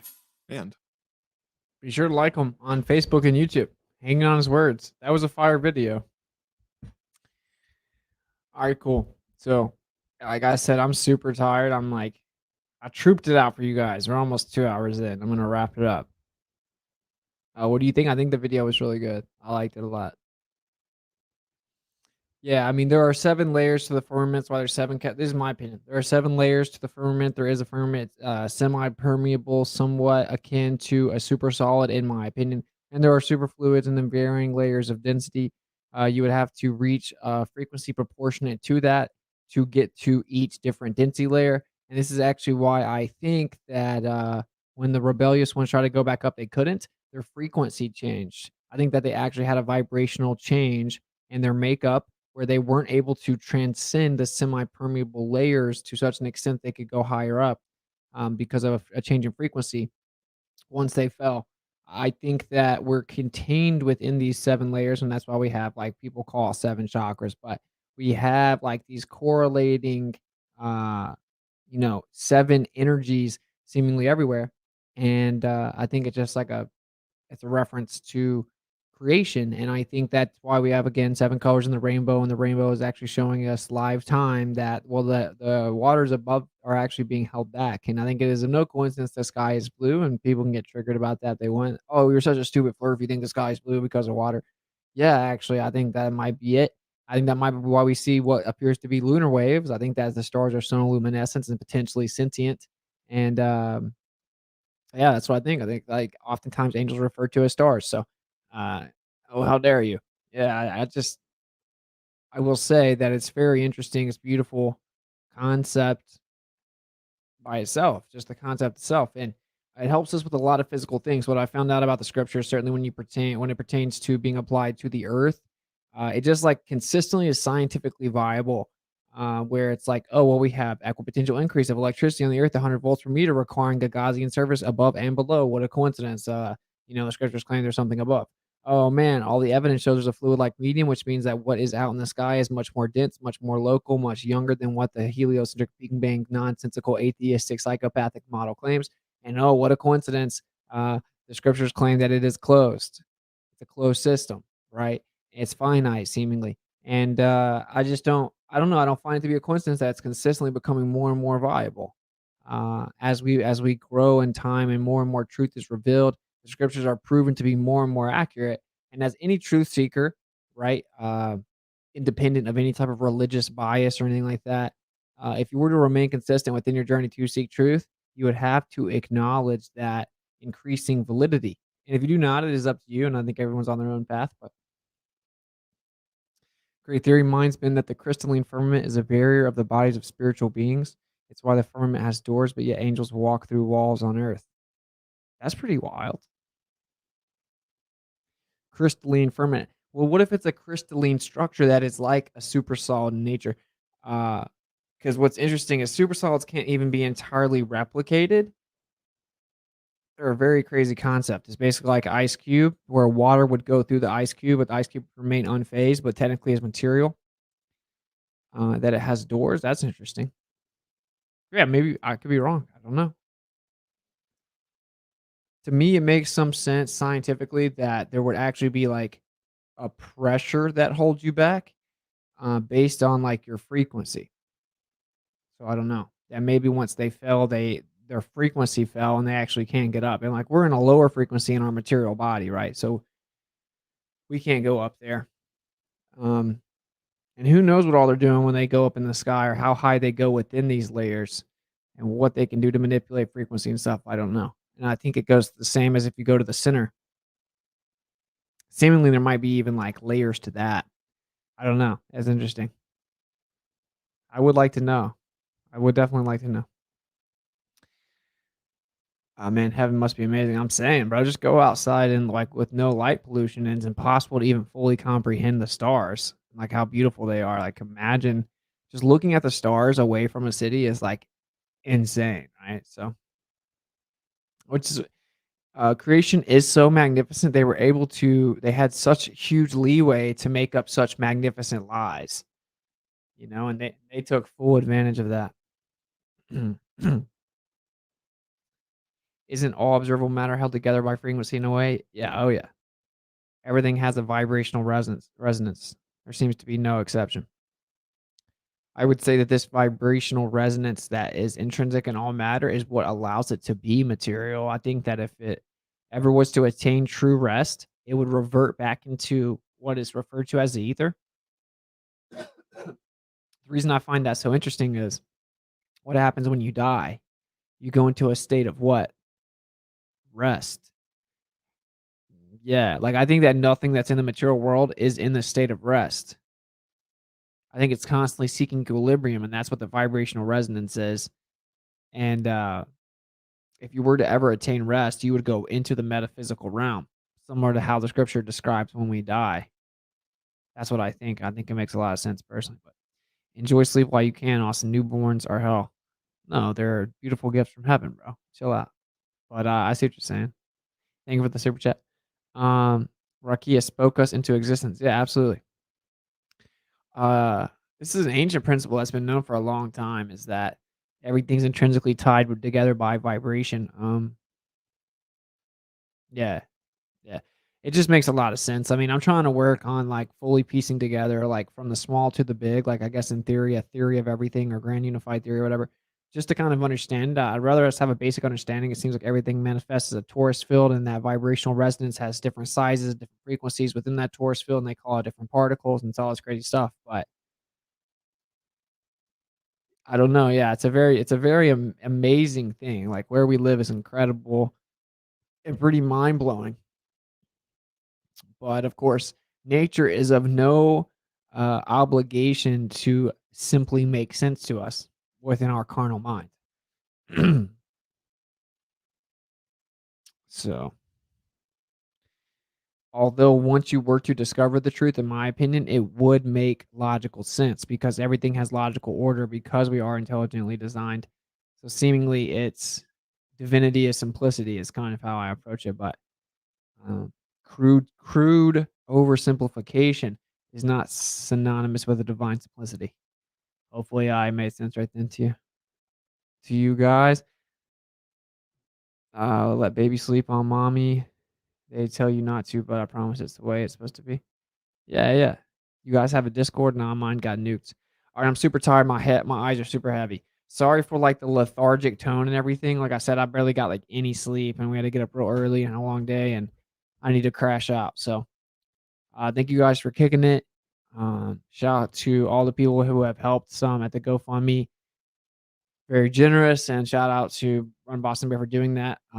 Yeah, we're super blessed, man. I was stressed about what happened, but I was stressed for a little bit, but I know the creator is gonna take care of us, bro. Like that's what I would want to throw out to you guys is just always have faith in the creator. Um, and I'm not gonna front like at times, like in that moment for like a couple minutes, I was like really frustrated 'cause I got, like, finessed, and then I'm like I felt like it was out of my control, and I was like, "Nothing's gonna, like, keep me from having this, like, security for Aaliyah when she gets here," and, like but, I pretty quickly knew remembered, like, "Aw, man, like, shut up, stop being a bit" like, the creator always takes care of you, and, I learned that a lot on the tour, so that would kinda be my, optimistic thing to throw to you guys is even whenever you don't really see why something happens or why it's working out the way it is, have faith in the creator, man. The creator, like, sees so many steps ahead of you, it's, like, incredible, and it's kinda laughable that we think that we know more than him, and then we'll just keep doing it, you know what I'm saying? Like, we'll like, I've learned so much that I have no idea, and he's just, like, kinda laughing, he's like, "Dude, just please just shut up." Basically, like, "Get out of the way," and I keep learning it, but then there's always that temporal moment where I'm like, "I don't know. I think I know something's bad." So, anyway, in conclusion, the scriptures are becoming more and more accurate as time passes. Of course, the discovery that of true Earth, as we are beginning to coin it, adds validity to all the ancient depictions for the most part. Right? They all kind of knew where they lived. But the scriptures offer you the most like hyper specific claims, and you'd be able to debunk it. Like the more we learn about the Earth, the more that we would be able to debunk what the scriptures claim about it because it's so specific, and that's the opposite of what's happening. Like the more we discover, the more accurate it is about seemingly all of its claims about existence, and that is wild. If everyone will smash the thumbs up, that would be awesome. We have like 100 thumbs up missing, so we definitely got a solid 30 to 40 like anti-flat earthers in here who would like die before they did. But everyone just go smash the thumbs up, or I'm gonna go watch the ISS live stream.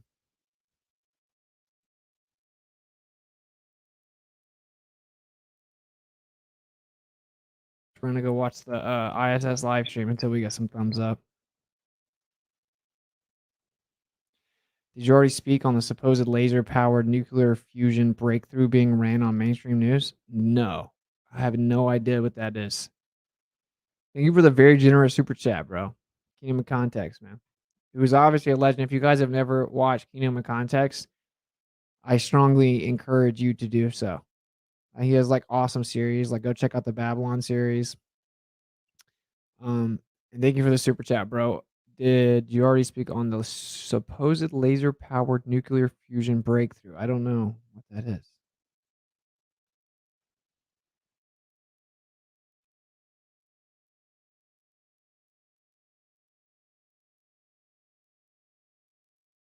Let's see what this is here.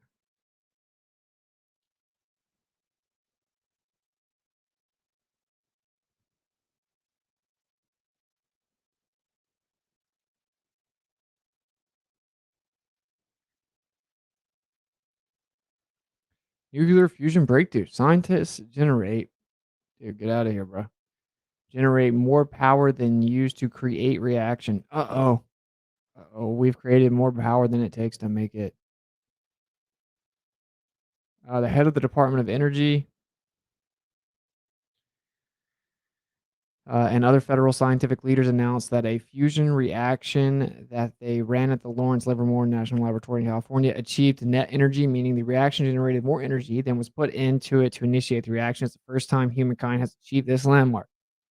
Fusion is the way the sun makes energy, allegedly. But generating energy with fusion here on Earth has been beguiling scientists for decades. In recent years, private investors have put almost $5 billion into fusion startups as the increased urgency in addressing climate change, which is also known as, oh, I can't even say that on here. That's so crazy. Totally true. Everyone should bow to the government, has made clean energy solutions particularly attractive. Announced that a fusion reaction ran. I just said that. That's pretty crazy. Look at that thing. What is mankind up to, man? I have not heard of this. This is very crazy. I don't dispute that it could be legit. I just, the thing that I just 100 like vehemently dispute is like their claim of what's going on. The entire subatomic claim that composes what they're saying they're doing is definitely not legit. But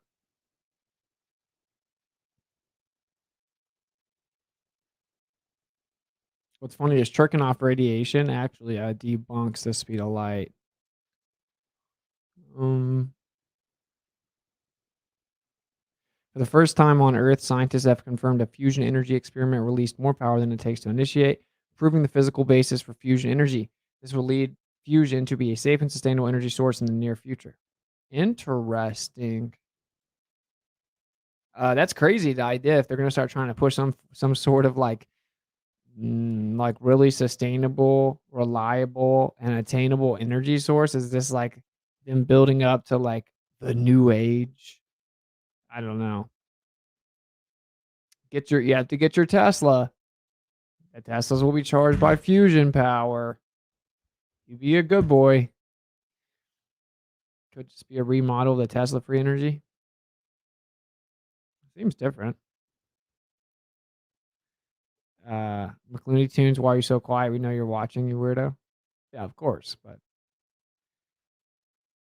you sound like a Glover. Could just be a new carrot to further the dissolution of the oil and gas industry and push electric vehicles. More electric vehicles equals more centralized control. Yeah, for sure. There's no doubt about that one. And then they're just gonna cut your Tesla off. You can't even get in your car if you say grabblers online. Did you say men are men? Turn the Tesla off. Yeah, maybe that is what it is. I don't know. I'll have to look into it more specific because I know that the world is crazy, bro. Like I know physics is insane, and it's like the Earth is so mind blowing when it comes to energy.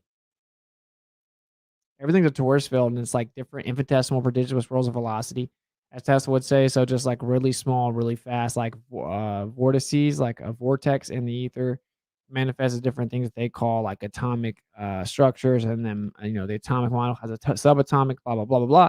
But actually, it's not that. It's like let me show what it is. I just want to make my point here. I know that was not coherent at all.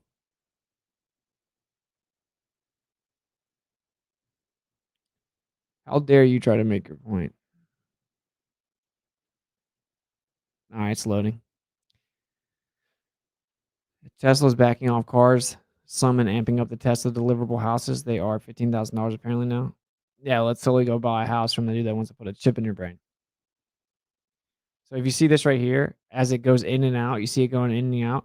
Like, dude, if you were to pause this in like milliseconds, if you were to pause this over and over in a bunch of milliseconds, they call these different subatomic. Oh, there's a particle, there's a particle, there's a particle, there's a particle, there's a particle, there's a.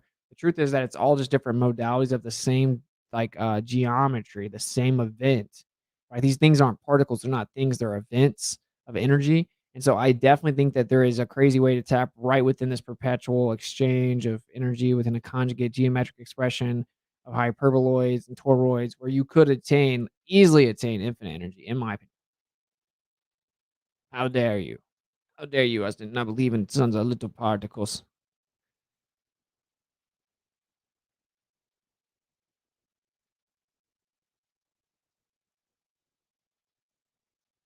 I'm gonna get Spaceman's Tesla and bring it back home. That is very chivalrous of you, bro. I will tip my hat to you once you bring back that Tesla, bro. You will be a true hero of mankind. If you can also find out where the rear view mirror went, wow. Thanks for sharing that video, Austin, by the way. Yeah, of course. Yeah, thank you for sharing it, bro. I think it was good. And I'm kind of tired, so I could rant a lot, but I'm just tired. All right. Thank you guys for kicking in, man. I appreciate it. You could have watched the video by now. I don't know what video you're talking about.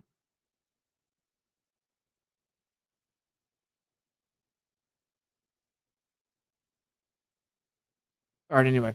Thanks for kicking it. Seek and speak truth unequivocally. The weak find contentment in the consensus of ignorance. So intelligent people don't care what I think I'm gonna drop that one. I don't like calling people dumb. Informed people don't care what ignorant people think, and strong people don't care what weak people think, right? And what's popular is not always true, and what's true is not always popular. In fact, it's typically the opposite of that. So when they revile you for his name's sake, rejoice. They did it to all the prophets before you. So you just got to stand up in the face of societal ostracism and speak the truth that has to be spoken. Links to support the channel in the description. I do appreciate it all in advance. For the first link down below, we'll have like a separate little private stream that we'll all hang out with at some point. And I'll just keep you guys up to date. I'm about to have a pretty hectic schedule. Of course, I'm going to have my baby coming soon. So cool. All right. Thank you guys for kicking it. Much love. I will do a stream tomorrow. I want to catch up on some sleep, and then I'll start working on finishing up the new logo, the new intro, and then the new shows. Maybe we'll roll out one of the new shows tomorrow. No promises. And then I got a lot of good feedback from tomorrow, so we'll be doing that once a week, and we'll have the scores come on. The Globers come on after we school them to pass the test at the end. I think that will be hilarious. And we'll do more like live debates where I have people on to talk, because I think a lot of people enjoyed it, and it's beneficial for both quote unquote sides. All right. Much love. Catch up with you guys manana. Peace.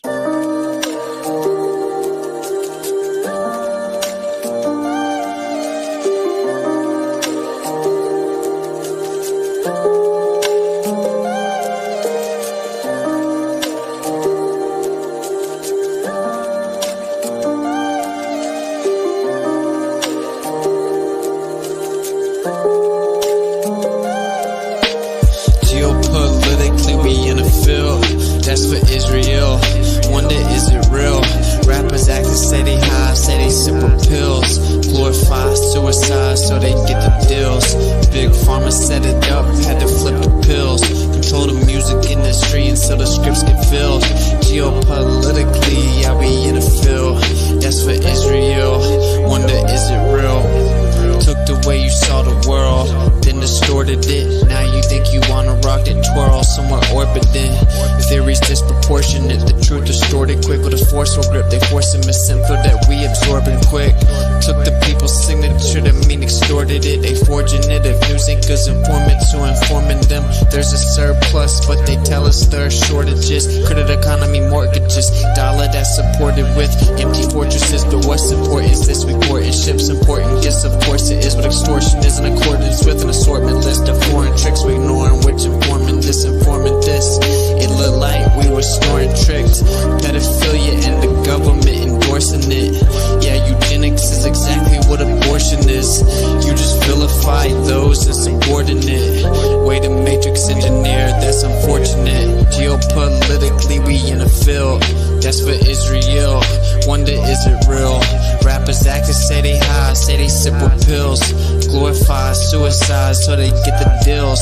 Big pharma set it up just to flip the pills. Control the music industry until the scripts get filled. Geopolitically, yeah, we in a field that's for Israel. Wonder, is it real?